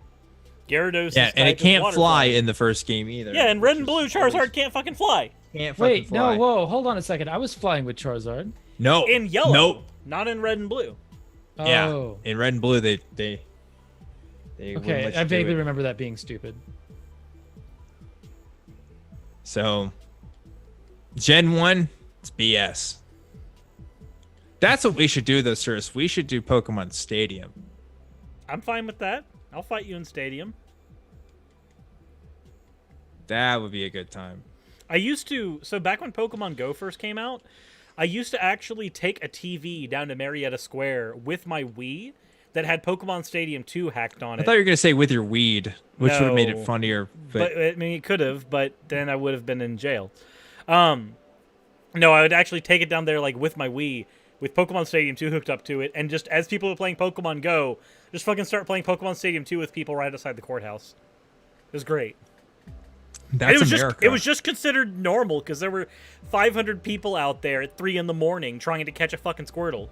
I think playing Japanese RPGs outside of your federal courthouse, I'm assuming, or I guess it'd be local. Is that the protest we should do for when Mitch McConnell tries to throw in a Supreme Court justice? Just all of us go out there and just play JRPGs on CRTs and block them from getting in. Or again, we hand him a deck and we say it's time to duel, motherfucker. Let's go. And if you lose, you go to the Shadow Realm. If you lose, you go to the Shadow Realm. That's already we have that already, Cirrus. It's called the Supreme Court. God damn it. Segue. Shannon, Ocean is also here, but he's hiding behind Pokemon Yellow. Yeah. Ocean, come on. Come be social. Come on, Ocean. We have guests over. Come down to the table. I just want to play my video games, okay? That's all I want to do. Ocean, you've been in your room all day. Come on. You know what? I'm getting worried about you. Son? How can you possibly have any pudding if you don't eat your meat? What? Has nobody here seen The Wall? I've never seen The Wall. I've seen Nostalgia Critic's review of The Wall, but I haven't seen The Wall. I don't know if that counts. Pikachu just goes, "Why do you have me following you around like a pet? I'm not a pet, and you can't tell me what to do." It's Pikachu's problem. I don't know what to do with him. See, now I'm tempted to just freaking boot up WoW. I mean, I got a raid in 45 minutes anyway. Well, shit. I mean, if we were just gonna sit here and play video games all the time, Like this You could just be got like, an honestly, Elgato. that could be the stream. I don't. Hmm. Hold on a minute. I'm gonna exit this thing. Dan, what's your plan? What are you about to do? I don't know. I still got this hammer, and you You know what play they say. the best video game, just cracking a skull. You know what they open. say when you're a hammer, everything looks like a nail, right? Yeah, so just don't nail your hammer and you'll be good. Yeah. Well. You okay, Ocean? The amount of times that you get that, why the fuck did you say that, face?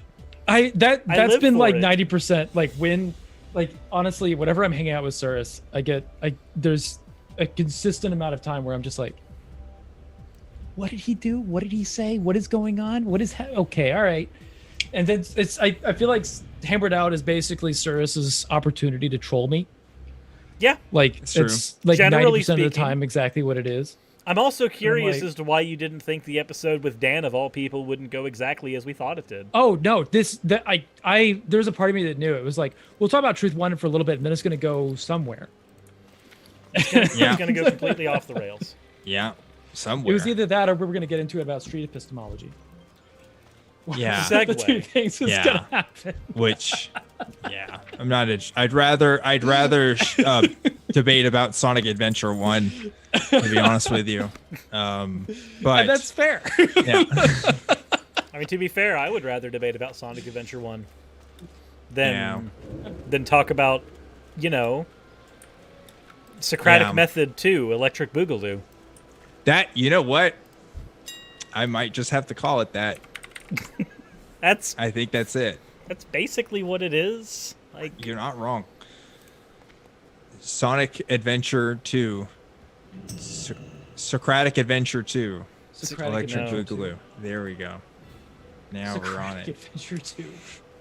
It's just Socrates running really fast down Radical Hill or whatever it's called. Radical Highway. That's it. Plato's just I've been running reading down a there. lot I of, don't think a democracy is the best form of government. Rolling around at the speed of logic. I've been reading some Socrates dialogues lately, and they're interesting. It's a lot of Socrates is a troll. He is. He's kind of a dick. I came to that conclusion that he's he's a dick and he's a troll. He just walks around with people on the street being like, your thing sucks. Check Right. this shit out. Blah! Blah. You think this? Hold on. What? That's dumb. Can you explain that to me? Because that's stupid. Explain that to me. Let me ask you a rhetorical question just so I can make a point and not actually, hear what you have to say. I don't know. I'm making up. There's the thing. Do you think Socrates, obviously those conversations are mythologized to some degree, right? Yeah, I mean, of course. Yeah. Are you one of those people? Do you think Socrates is a real person? It doesn't matter to me. Okay. Yeah. I think that it probably, but because Plato talks about him being and all that, it doesn't make sense for Plato to be like, oh shit, no, we just switched everything again. But it doesn't I don't think it makes sense for Plato to just make him up. But I do think that it makes sense for Plato to talk him up. You know what I mean? Yeah, I almost think it's almost like a dear leader situation where it's a real person, but everything about it is just been so hyped up. Yeah. Oh, so it's like Jesus. You could say that. Oh my goodness. You might be the first.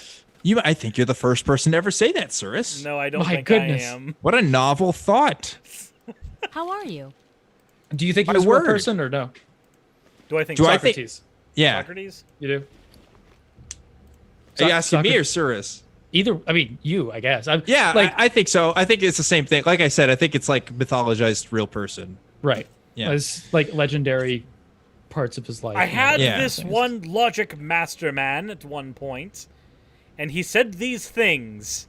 Right. They were right because they were. I think there was a guy who asked annoying questions one time, and then Safe. No, then that's people what I, wrote that's books what I about got him. out of Socrates when I was reading. I read Last Days of Socrates from my most recent video, and I was like, this guy is an ass. Like, He I can is. see why I they would want to remember- just prosecute him and be like we're convicting you on this stuff, but really Yeah. it's because you're irritating. That was my impression too. The first time I read Socrates was in high school, and I was like, "This guy kind of sucks." He's Like, just a really annoying kid at the lunch table, and they just went, yeah. we have no way of dealing with this besides execution right now, so...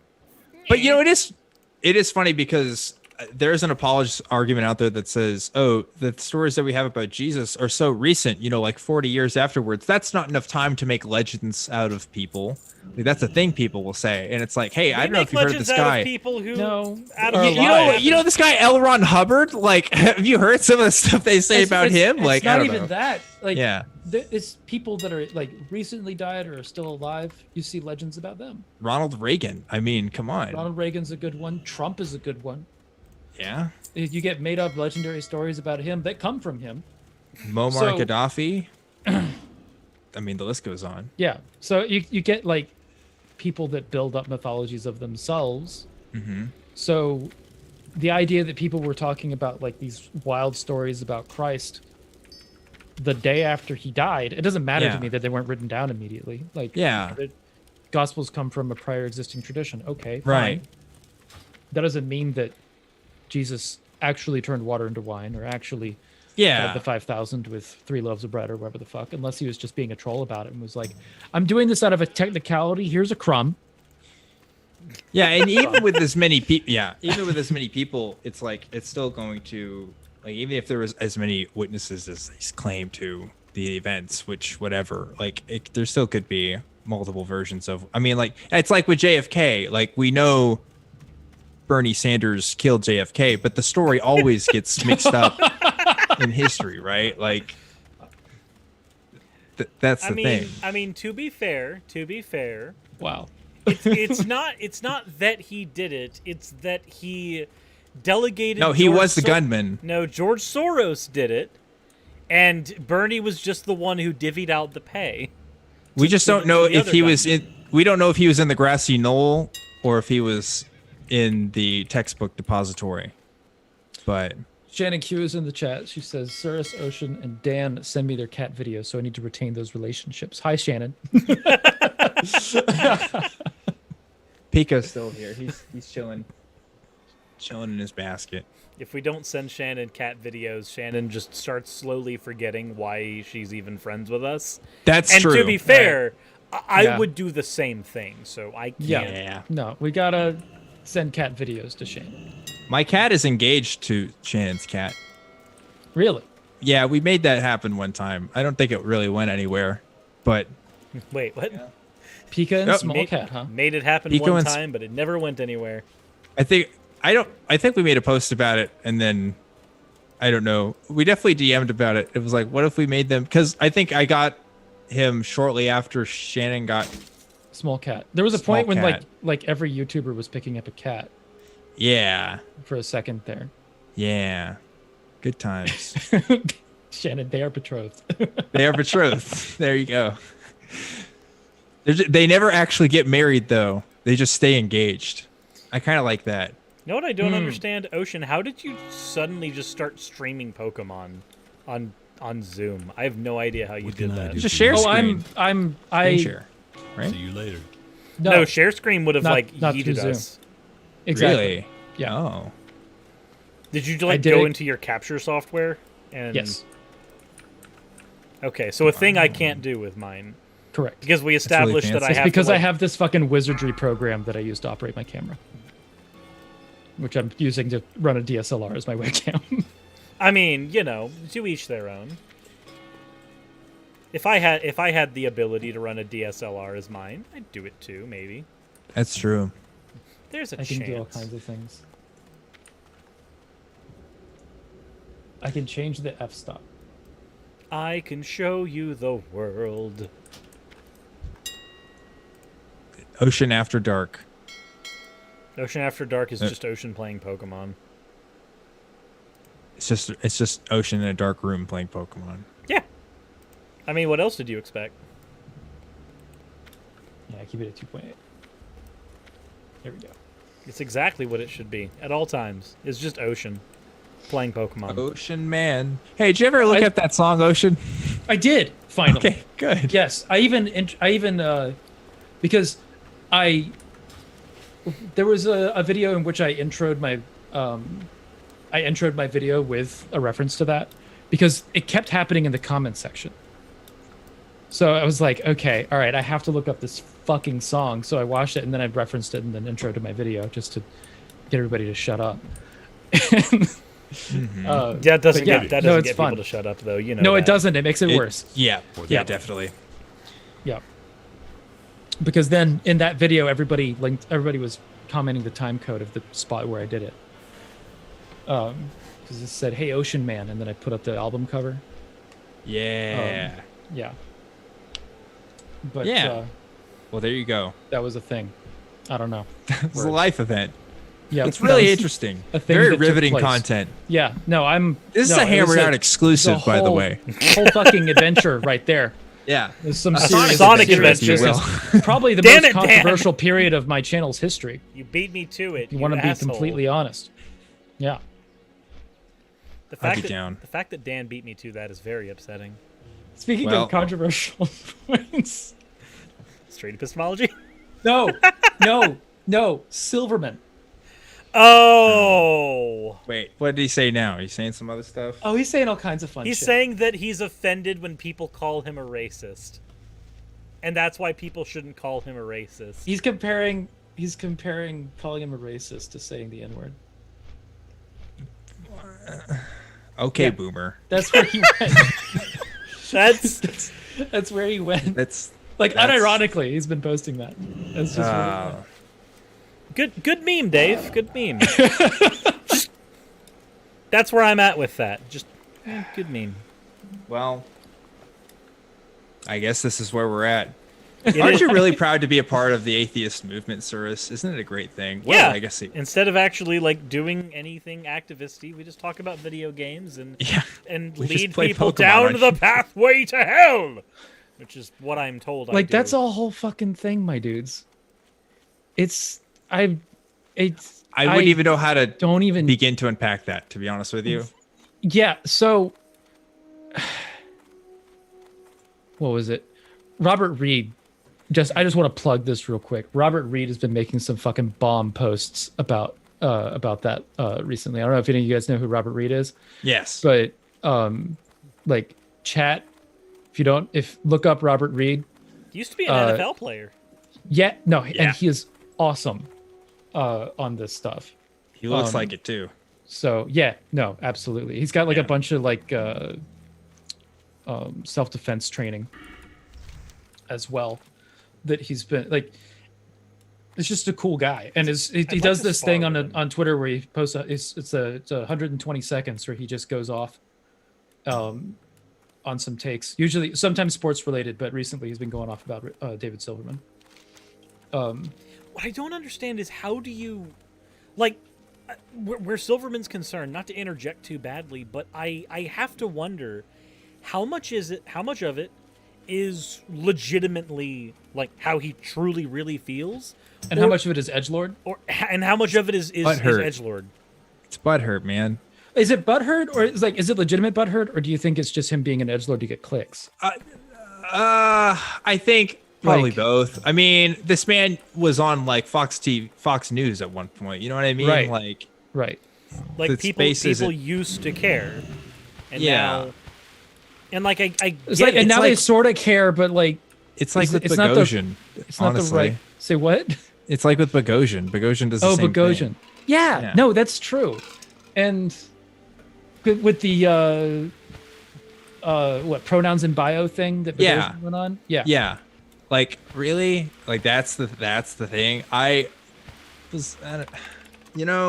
think it's also too I don't know if these people are in the same conversation. You know what I mean?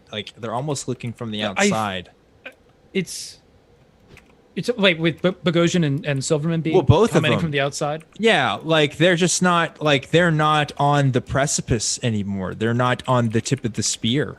of anything. So like I feel like they're playing catch up with some stuff, and if they don't understand it, then they make fun of it almost. I don't know. No, I'd agree with that because Bogosian actually inspired me to put pronouns in my bio. Yeah, I put pronouns in my bio. Okay, and I need to do this now. If you look at my Twitter, it says pronouns in bio to elicit ad homs. Because that's nice. Exactly what it does. Yeah, like I've had people dismiss me because I have pronouns in bio since then. It's been like a couple of months. I guess it's just a tag. Like people just look for easy tags to put onto people to not think about them or consider them. And that's just kind of one of them, I guess. But I don't know. But yeah, so they're on the precipice. They're not. So what do you think is happening there? Like. I mean, to be honest, they're old white dudes who like feel like that their voice doesn't matter as much anymore. Like I really think that's what it boils down to. Like these are both people who have accomplished things that are like respectable. I mean, writing a book is an accomplishment. Like being president of an organization and pushing people to vote a certain way. Both of them like have written books that have influenced the atheist community. Yeah, and have served and I don't know, have led people and inspired people to do things. Like I think that's what we try to do as content creators. Like obviously we are on here because we at least think we have something to say, So if people aren't paying you that same heed, I don't know. Like and you're seeing other people take the movement in a direction that wasn't where you were taking it, I can see how like you can feel jaded from that, right? It feels like it's not a movement for you anymore, and you want to carve out a space that's still yours. Yeah, I mean, this is me speculating, but like, we're definitely speculating on motive there, but yeah, like I do kind of wonder, like, because you look at his posts and stuff like that, and he does seem like, for me, if I were to speculate on the same kind of thing, especially with David Silverman, it does seem like he used to be on one branch of the atheist community, and then that branch went after him because it consistently goes after people who do. He got into some fucking controversies and scandals, right? And got called out on it. And then there was like the whole lawsuit thing. And then he got accepted by an organization and got called out on the same shit again. Right. And then, but like when, I guess, he ran towards a subset of the atheist community that responds to him in a positive way and that is griping about all the same things that he's griping about. So now it seems like he's inherited a lot of their gripes, and that's when he gets into like the criticism.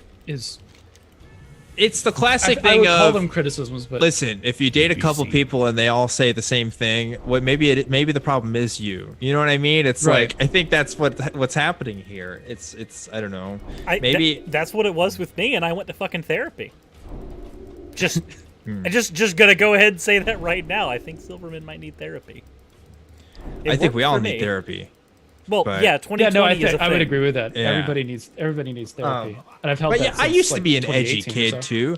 Like I used to be real edgy on the feminism stuff. I was like, oh, what can't we all be egalitarians, man? Like I made a video about that recently. Yeah. It had the exact same fucking thing where I was like, I'm not a feminist. I'm an equalist. Yeah, but then I realized, I made that mean terrorist. Yeah, it's like, I've really only been listening to other white dudes talk about these issues and stuff, and I think the difference changed when I actually sat down and heard the people who were giving legitimate grievances about being marginalized in one way or another and realized, oh shoot, I do mansplain sometimes. Like that is a thing. Like, I don't know. It doesn't, not everybody has that moment of self growth, I guess. Granted, I did a lot of that growing up. Like I was still a teenager / college kid through all of that. I wasn't a 50-something-year-old man who's already, been a part of a bunch of organizations and things like that. But there's another side of that too that ends up happening is that once you are that old, you start to get that feeling of like, I know how the world works. I know how things are. You're the young one. Whippersnappers. Yeah, you're the young one who's learning shit. Like, don't tell me how the world works, sonny boy. That kind of, like, And then the younger generation is going, no, world's changed. It's the boomer mentality. And they don't, and look, you don't understand what the, like, what's weird is there's a consistent, like okay, it seems like that there's also a lack of understanding of the arguments too. Like when I went through I think that a lot of us went through the anti-SJW phase. Yeah, sure. And like I did too. But I think that part of it is that I didn't necessarily understand the arguments of the other side as well. And I also didn't understand. There was a point with me where I realized that there isn't feminism, there are feminisms. Yes. Yeah. Whereas a lot of the anti-feminism crowd was just like feminism is collecting all of these different ideas into a monolith and calling it all, like just using a series of terms that are often conflicting with one another. There's one of the things that happened with me is that I had people try to tell me things like gender is a social construct, but then they never could adequately explain it.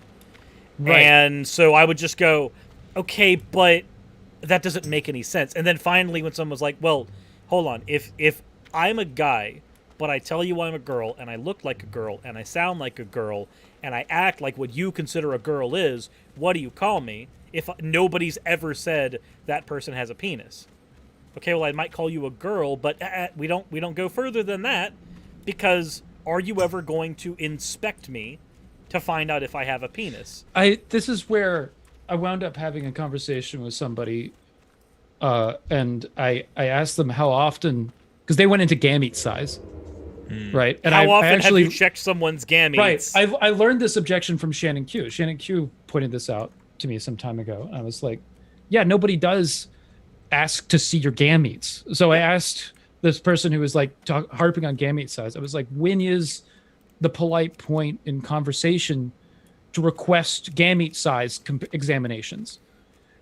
And because I've never done that, if you can tell me like how that's properly done, I can maybe incorporate that into my conversation. Does it even matter? I think like a thing I really like is kind of the adoption metaphor, where it's like, look, if you know somebody who was adopted and that person calls them their father or mother, yeah, even if they're not, related in the same way that I might be to my parents. Construct, yeah. Like, does that? Are you going to negate? Are you going to correct them and say, actually, that's not your real dad? Like, look, however you feel about that, right? Like, you understand, like there is a relationship, a social relationship that exists there that you can respect, and like you can, regardless of how you feel about the biology of the issue, right? Like you can at least understand that that's how people are navigating their world. They do have this identity, and that's how they feel about themselves. The one that I use now is money.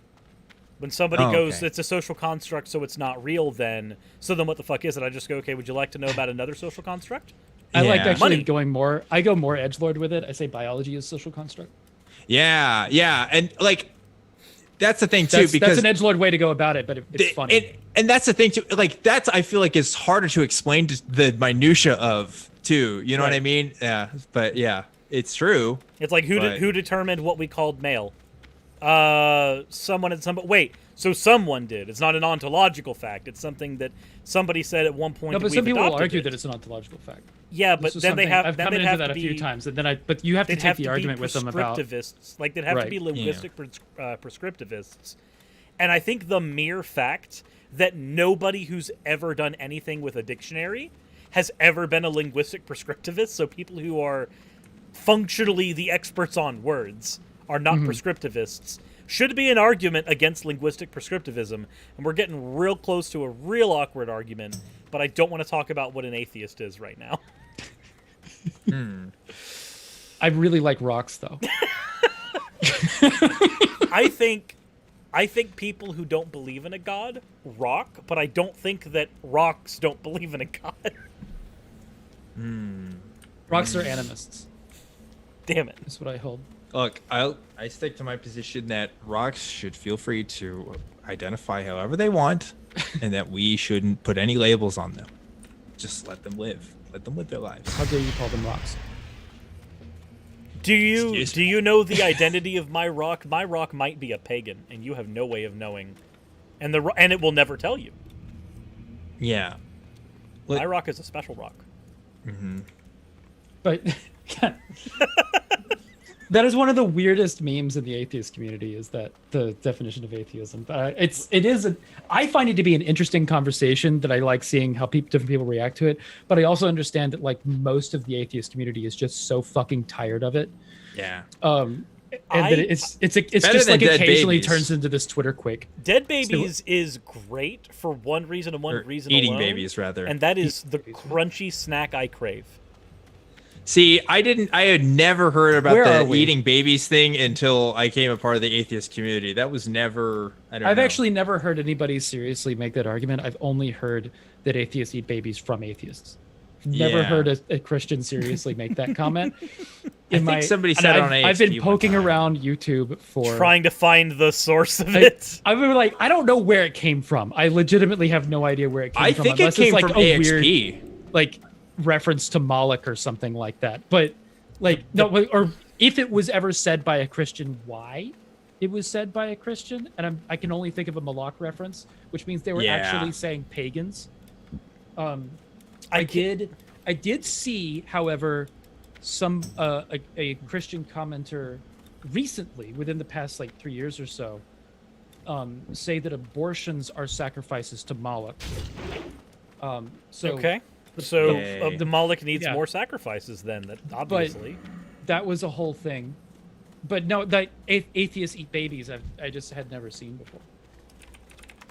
I have seen it in reference to witches. I haven't seen it in reference to atheists. I want to say it came from an AXP clip a long time ago, but I could be wrong. If you can hunt it down, that would be good. I would love to see it, actually. One of my favorite things that is because like that's one of the most enduring memes. Yeah. One of my favorite things that has come from that, though, recently I did an episode on Classically Abby, and when she begins her episode by going, "What do you think of when you hear the word baby?" I just went, "I'm an atheist, so an immoral source of protein." Nice, very good.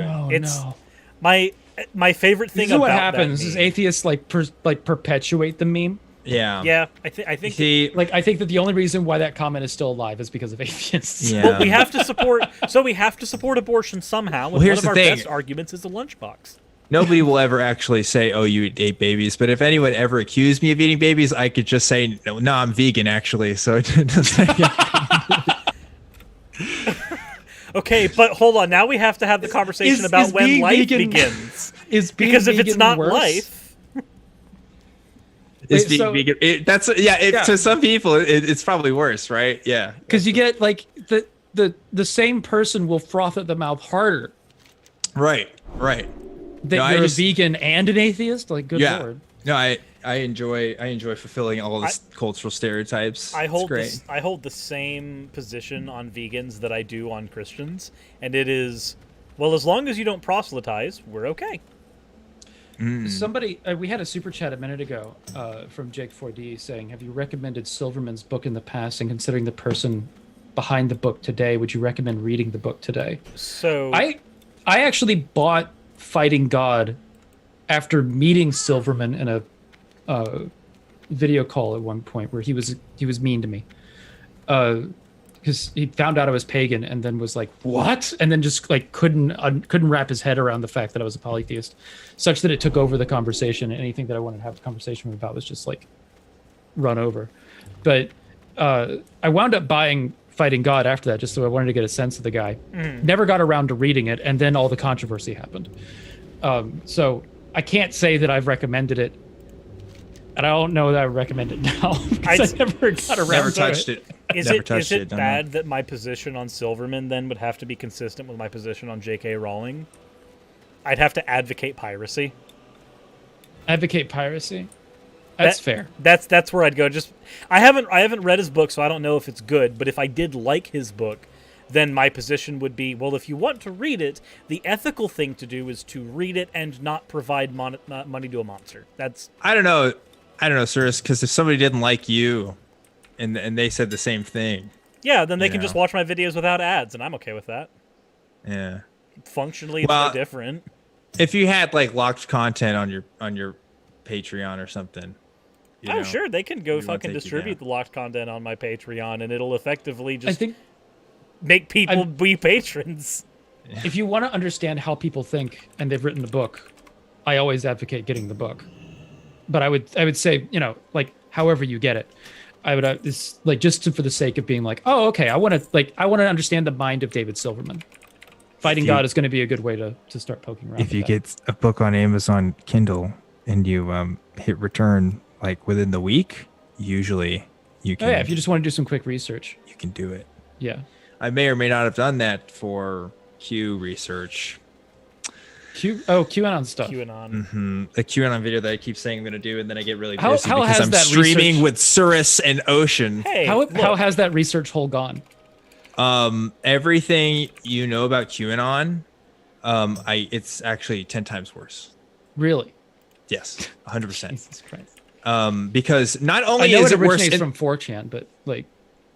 Oh yeah, no. If I can give you a history of the movement in a nutshell if you're really interested. But the thing about QAnon is, I consider it especially heinous not only because it's one of the only conspiracy, and actually I call it a religious movement at this point, and I don't take that lightly. That's other scholars that have commented on it as well. But there's QAnon churches. You can go to on a Sunday stream to a QAnon church. Yes. Yeah, you can do that. It makes sense though that there would be, all things considered. They take the Bible and they talk about how it fits into the Q narrative. Makes sense. So is it like a subsect of Christianity? In some ways, yes. In the same way that the alt-right has a weird fascination with Christianity. Okay. It's kind of from a cultural. Well, yes. Yeah. Okay. All right. So I know for the yeah. alt-right, the way that you go about that is very easily Christianity shaped Western civilization, and we have to defend Western civilization. Therefore, fascism actually good. Listen, you know what it is? It's white kids being like, yeah, we need to preserve our identity. Okay, I really need to read up about this Christianity thing because I grew up secular and I don't know what the fuck it is, right? Like, that's what it is. Like, it's often people who never even grew up on the Bible or anything. But, yeah. I knew a guy that was just like, he became an atheist and was really, really into atheist philosophers. Yeah. And, I got on to you about Schopenhauer one day. This guy was the reason why I knew anything about Schopenhauer in the first place. Okay, yeah. As he would keep talking about that, and then he suddenly became a cultural Catholic. And I was like, the fuck? And they started going down this like alt-right hole. Did he start talking about the Crusades? Yeah. Oh, Yeah, okay. he did Yeah. all that shit. All that Okay. shit. Yeah. And like I was just like, you're a staunch atheist, like. No, but There that's you go. that's. I was a staunch atheist above But He's Ocean, like, you know I'm what? still an atheist. I just am a cultural Catholic. And I But- was like, what the fuck? You know what, Ocean? That doesn't surprise me, and I'll tell you why. Because if you look at 4chan and if you look at Poll, yeah, they will make the argument that this is your culture and you need to That's his defend argument. this. That's his and argument. It is other, like, I don't know if I want to call them atheists. I'll call them secular people because I don't know if They're they've thought of, atheists. Like a lot of these. I mean, the guy I'm thinking. yeah, of, maybe the guy definitely you're atheist. thinking of. I guess I'm talking about in my experience what I've seen. I don't know how thought through their religious beliefs were. My imagination is they grew up culturally Christian and then they kind of latched onto it later. I don't know, but like when I read the posts and stuff, you'll see like people talking about the Crusades and talking about how this is, you need to make a final stand and this is like our way of defending. A final stand. That's one word away from something else. But anyway, it's like I was gonna say QAnon is worse not only because it has led to direct action, including what is it? Oh, isn't it Georgia? Right? Georgia has the Yes. Yep. Yeah. Has We got the QAnon person. That's like running. a guarantee now, right? Because the other person dropped out. Is that a whole? Oh yeah, we've got fucking Major League Green, who's a QAnon, Yep. isn't it? Yep. Fuck. That's right. I See, that's what I'm forgot saying. about that. She's not a Senate person, is she? She's a House rep. She's a House rep, I believe. From what district? Definitely not my district. But there's several House reps that are kind of in it now, and you can argue how much it is marketing, how much it is just, their sincere beliefs, but regardless, the effect is still the same. When you have politicians that are endorsing this stuff, it only further legitimizes it for the people who sincerely believe in this stuff. And that's insidious on its own. But if you look at the actual Q proofs, like if you look at this is their hard stuff, like that they think is the best evidence, it is so bad. Atrociously bad. Like, one of the first things Q said was going to happen was that Hillary Clinton was going to be arrested on this particular day and particular time. It did not happen. Like, it just didn't happen. And that's one of the posts that's like one of the many predictions of things that just didn't work. And now Q never gets as specific as that. It's like that was pretty early on. It's like all prophecies then. It's like, now it's all really vague stuff. That reminds me of like the history of the Seventh-day Adventists, right? Where there was like, they figured out this date, it's going to be this date, we're all getting together, we're holding an event, and they all held the event, and Christ didn't show up. So they were like, all right, and got it wrong, sorry, the biblical math was fucked up, we're going to do it again. And they held the same kind of thing. They all got together again, and it all happened, and they all got together, and it was ready to go, and then Christ didn't show up. So they all were like, it's going to happen someday, you just be prepared. Yeah. I'll tell you the worst thing that happened to the Q movement, in my opinion. I mean, there's a couple. But no, for the fueling putting the fuel on the fire was the arrest and subsequent suicide of Jeffrey Epstein. Because, I mean, if you followed Jeffrey, if you knew who he was, he'd always have those accusations. That inspires so many fucking conspiracy theories, man. Yes, but like QAnon conspirators were already talking about the satanic pedophile rings. Right. And so when you get a story that had that much attention, like that was just it for a lot of people. Q's been around since 2016. Wow.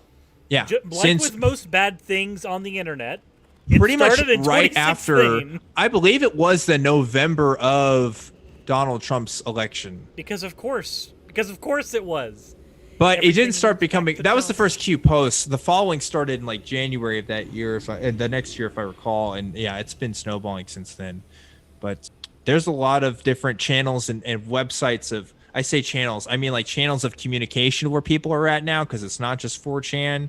They are taking it to Discords and stuff like that. And there's a whole QAnon on Twitter. Yeah. Oh my God. One of the problems. If you want to be scared, go look at QAnon on Twitter. Those people are nuts. Oh, boy. Oh, there's a friend of mine.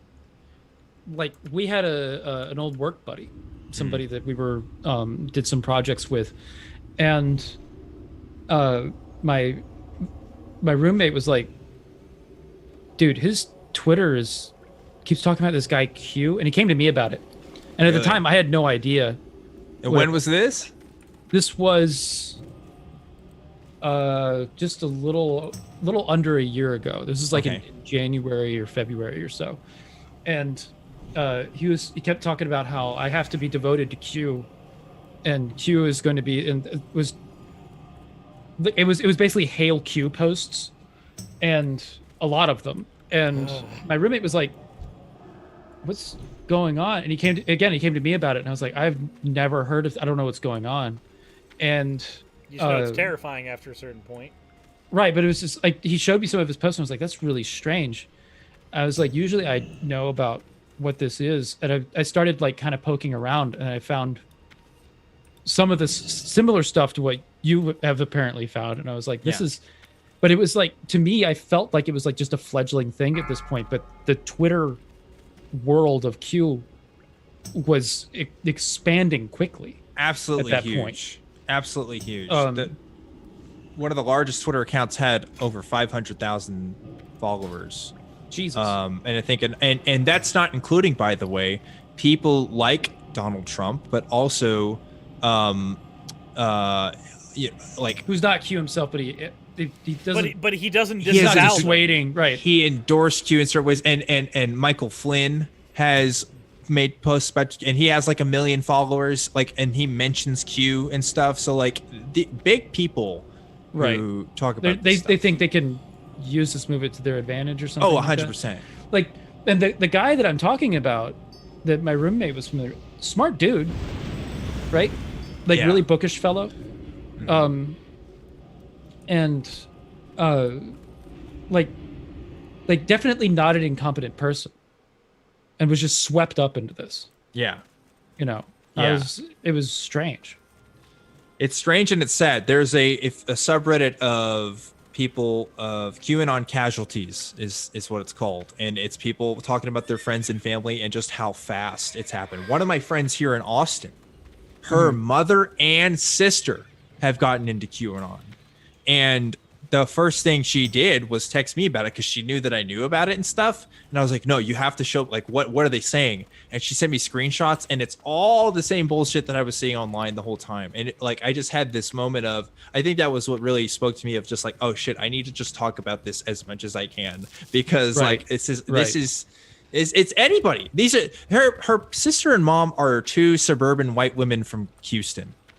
That's not the typical conspiracy theory demographic. No. You know what I mean? No. Absolutely not at all. And that's who's getting into this. There's a whole pipeline of sort of new age kind of granola folks on Instagram who are posting about it. Influencers on Instagram who are posting about it. We might need to get together on that, because there's some fluffy bunny issues that I've bumped into in paganism that seem related to a lot of the stuff that you're talking about. Same demographic. Yeah. You know? Yeah. So, but anyway, go on. Because I'm interested. I feel like a broken record because I talk about it so much, because and maybe once I finally make a video about it, I hope people can recognize it more. But like if we're talking about real existential threats, like most conspiracy theories, and I know we've talked about this, Ocean, like they really don't, they peter out, or they stay in small resigned movements. But that's not what's happened with this. It has never happened with Q, and it keeps going and going and going. We had the guy who drove up to the Hoover Dam with those guns. I mean, we already had the Pizzagate stuff. I mean, it's just a matter of time what happens next. Now, I'm really worried about what will happen with this election, because QAnon people already have rallies and like conventions and smaller gatherings and stuff. I don't know what could happen, because these folks, they do direct action. This isn't just all online stuff. Like they will take matters into their own hands. It sucks that, like, I don't know. There's been some like kind of weird and like fringe political movements that have popped up in the world, and like one of the big criticisms of them is that it's like, yeah, they exist, but they don't do anything. Right. You know. Right. Like, you get these people that have like wacky ideas, but they're all kind of keep to themselves. So they're in basements. So they're maybe they have a, like they get land somewhere or something like that, and then they all just stay there, right? Yeah. But like what happened with Gamergate, where everything just kind of coalesced and then it just is done. Basically, yeah, exactly. Everybody expressed their opinion, and then it was over. Yeah. And you know, but then, you know, Sargon wants to bring it back, though. Like that's the key to Donald Trump's presidency is bringing Gamergate back. If you ask Sargon of Akkad. Yeah. But that doesn't make it a good fucking thing. I'm just going to go ahead and say this about first of all, fuck Sargon. If anybody wants to clip this, fuck it, I don't care. But first of all, fuck Sargon. Secondly, I don't think Sargon should have an opinion on our political system when he already made an entire because of Sargon. Like there's an entire political party in the UK dead because of Sargon of Akkad. Let's not have fucking America follow his politics. I don't know if he can do to Donald Trump what he did to UKIP. I am for it. Honestly, like, you know what? We're too stupid That's some here fucking for magic. that. That's fair. That's fair.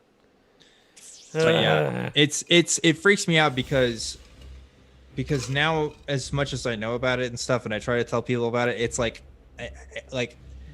I just want people to realize the gravity of the situation. We've never had Bigfoot believers as a platform use that to run for office, you know. But we do have that with Q, where you got you've never had a president go, it's not that I don't believe in Bigfoot, but I do think that they're all very fine people, very fine, and on both sides, is fine people on both sides. And this isn't the first time in history where something like this has happened either. I think that's another important point. If you look what are you referencing? Well, there's a couple different things. I mean, in American history in particular, I think one of the earliest instances you can look at, I mean, like, conspiracy has been used to political advantage at multiple points. One of the biggest things I think that you can make a comparison to is the Freemason movement. in the United States, because Freemasons, as it was happening, long story short, some Freemasons were accused of kidnapping and killing a particular person, and that kind of spread amongst people to the point where the anti-Masonic political party was created and won office in, I want to say, Georgia. It was like somewhere around there, and they didn't do much. It didn't last super long. In terms of the grand scheme of things, but it was enough to make, and conspiracies were out there about Freemasons and what they were doing, and there was a anti. Yeah, if you look at it, goes back to even JFK. We'll talk about like how being anti-secret society and stuff like that. Like that ran through America for a long time. And the Freemasons were much more powerful than they are now. They are really, a lot of them are just a club of old dudes, but like. The reason why those conspiracies exist about them goes all the way back to this movement. And, you know, if we're talking about conspiracies of people doing stuff, I mean, Germany, hello, like that happened too. Like that's how they talked about the Jewish people and how they did things in the world. So this is nothing different. Like it's just to replace Jewish people with Democrats. Like it's very irksome, very, very irksome. Right. So, yeah, it's weird that like of all the weird political crap that pops up and then is relegated in that way that they usually are, the thing that winds up catching on is something that is ridiculous as QAnon. Because when my roommate found that guy, right, I looked into it and I was like, well, that's really dumb. And then I just moved on because I was like, this is like a weird fringe thing. I thought it was gonna have the same kind of lifespan that Flat Earth did, you know? Where it's like it goes up for a little while and then like kind of implodes a little bit and is just kind of laughed at. It's like a little bit of a joke where you have like a lot of people that are taking it really seriously, but generally considered a joke. Yeah. But no, it didn't do that. Yep. But I think it spread through a lot of those same channels that Flat Earth created. You know what I mean? It's the same mentality too. You have a set of proofs, and you function under the idea that these proofs must be right. And when people demonstrate that these proofs are not functional, like these are not legs to a table. If you've ever watched Innuendo Studios video on a table with legs, these are not legs to a table. And they go, well, no, it must be a table though, because a table has legs. And then they just redouble down on their proofs. It seems to be that same functionality exists between Flat Earth and Q. There might be crossover. Yeah. Did you find any crossover when you were looking through things? I don't know about Flat Earth because, I mean, they just tend to be generally conspiratorial as fuck. What I see more is with the alt-right, honestly. Okay.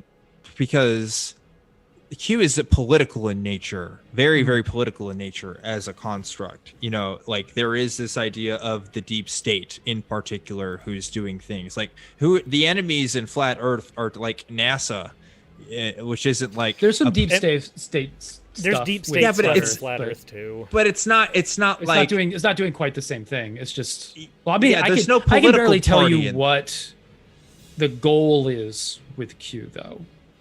So the goal with Q, at least Q as basically straightforward, like the idea is Q is a part of the Trump administration in some ways, and eventually they have these sealed indictments. So these indictments being like they're ready to arrest these people in government who are the deep state to kind of flush out all of the satanic pedophiles. Or whatever the fuck. Yeah, they have to pull the trigger on. This is called the Storm. That's what they've been talking about. They've been talking about the Storm for a long time. The Storm, really? Yeah, that's at first the coming storm. It's something that Donald Trump said offhand, and like they've taken that as kind of a mantra. And so it started at first with just Hillary Clinton, and it was supposed to be a specific arrest that didn't happen. But then Hillary Clinton didn't get arrested at all. Didn't get arrested. It didn't happen, right? But like it kept kind of developing. But then like other people did, like Anthony Weiner and stuff. You know, like there was kind of some weird stuff there. And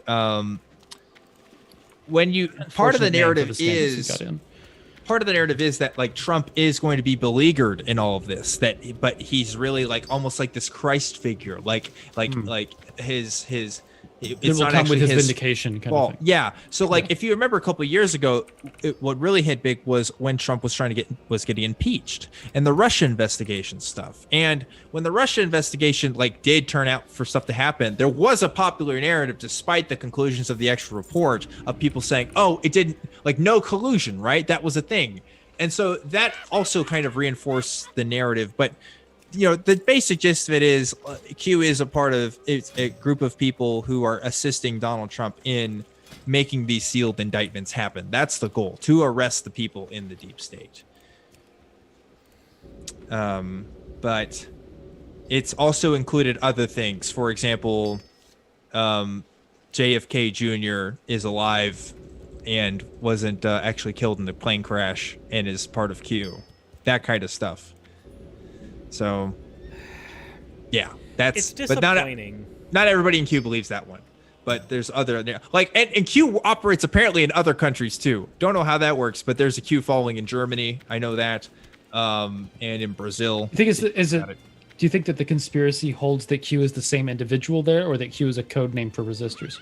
The whole point with Q was supposed to be this reference to this military kind of code. It's supposed to be Q clearance, but it's not actually military. It's actually more about the Department of Energy's access to like nuclear secrets, which has nothing to do with the military really, but that's just how they started.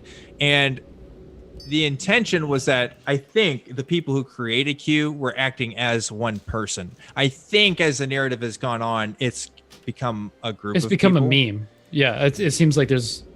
Yeah. Like, what happened with like it seems that it's related very closely. QAnon is probably related to like the anonymous stuff. That's where it comes from. It started on 4chan, so that's right. We know that's where it begins. Those things would usually expand through groups of people getting a hold of stuff and posting anonymously, and it didn't. There's no way to check. You know what I mean? But so the way how it works on 4chan is, I don't know how familiar you are with 4chan, but they have. I'm very familiar with it. Do you know how much time I spent on B? I'm familiar. So they have these things called trip codes. And so 4chan is anonymous posting, but you can post under a certain kind of username if you use the same trip code, right? And so Q originally posted as Q with a certain trip code. But the thing about trip codes is you can figure out people's trip codes. So I have no doubt that people have posted fake stuff as Q. But then people look at the trip code and say it doesn't match up. Or no, they'll look at the trip code and someone's imitated the trip code. Yeah, and at this point, I'm not surprised if Q has actually changed hands. In fact, I actually have there is some working ideas now of exactly who Q is. Is this guy named Jim Watkins, and long story short, he operates 8chan now. But basically it's been kind of shown that he actually is the owner of some Q related websites and stuff. So there's suspicion that he's a part of it. Yeah, this is kind of recent. This was in the last couple months when this has been discovered. Basically the guy that used to run 8chan, named Fred. It's changed hands. Yeah, so it changed hands. He used to work with this guy basically, but he got really sick of 8chan and everything that was happening and he left. 8chan was the mess. 8chan was the mess. 8chan there was a few of them, but 8chan was usually like, there was a point where there was like an exodus from 4chan, and 8chan was the promised land. Correct. Yes. And it was kind of built more like Reddit. But that's where Q stuff really thrived, because Q talks on 4chan may or may not get banned for one reason or another. It could just exist all on its own on 8chan. And so that's where the community has been at. But like I said, there's a couple different channels and mediums by which people talk about Q, and where Q drops as well. There's kind of like a news aggregates for Q even, which is scary and awful. But basically people will take that information and put it into these, they're called bakers. They're people who take the breadcrumbs, those are the Q posts, and they try to bake bread, even though that's not how baking works, right? But like that's what they call it. Crumbs are used to create this beast. And so they literally websites of They need people. to be called like Hansels and Gretels or something like yeah, that. it's literally fantasy role playing. There's it's other things you can do, but I don't know. Yeah, they cross-reference other Q posts. They'll take current news and see where it fits and stuff. It's like the Bible numerology people on crack. Makes it really sense. is. Yeah. You know, what sucks about all of this is that now that we've gotten deep into this conversation, we are 2 minutes away from having to end. Oh no. Which sucks. Given we need to do. I went on a huge tangent. I want to do another hammered out on QAnon with you. Yeah. Okay. That's the thing we need to do. Okay. That's and something we need need to do. send me the book that you're reading because I would like to have read it by the time we do that episode. Cirrus, you're not going to make it through the book, bud. You're not going to do it. Oh no, I'm going to have it on audiobook on 2x speed.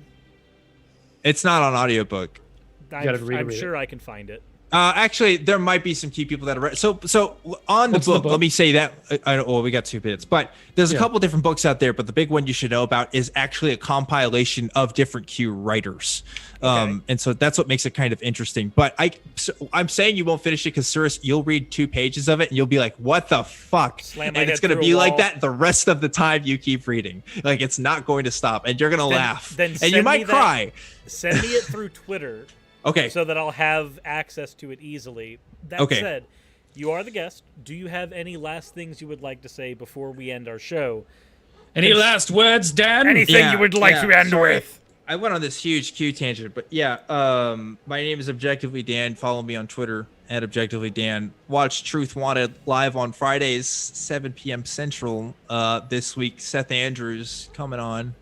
Pretty cool. The ASMR episode, potentially with a Kent Hovind call-in, maybe. Yeah, hopefully Kent Hovind official. Get your ass in there. Kent Hovind official, come on. Represent, you know? It'll be a good time. And yeah.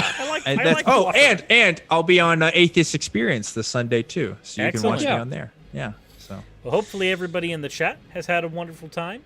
I know that we went on for 2.5 hours, but unfortunately that's what happens when we get on to every tangent. And we follow them. We told Dan before the show, it's like, if we just go down tangents, you good? You're along for the ride? And Dan was like, fuck yeah. Dan was like, I'm along for the ride. Eventually, Dan just along took for the reins. I'm fucking driving. Yeah. Exactly.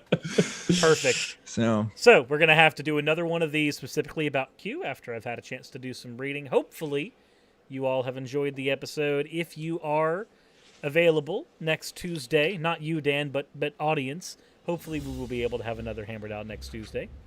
All things considered. It all depends on mine, Ocean, and insert person here, which me and Ocean haven't even... The amount of time that we've spent over the course of the past week screaming. Yeah, that's usually the determinant. One of the things. Yep. So, if you guys would like to continue hanging out, then in 10 minutes I am going to be live on Twitch, if that is a thing that you want to do, because it is raid night and I do stream our raids. So, sweetness. Whoa. So. Whoa. Hammered Out. Happy Thursday, all of you freakos. Wait, it's not. It's Tuesday. It's Tuesday.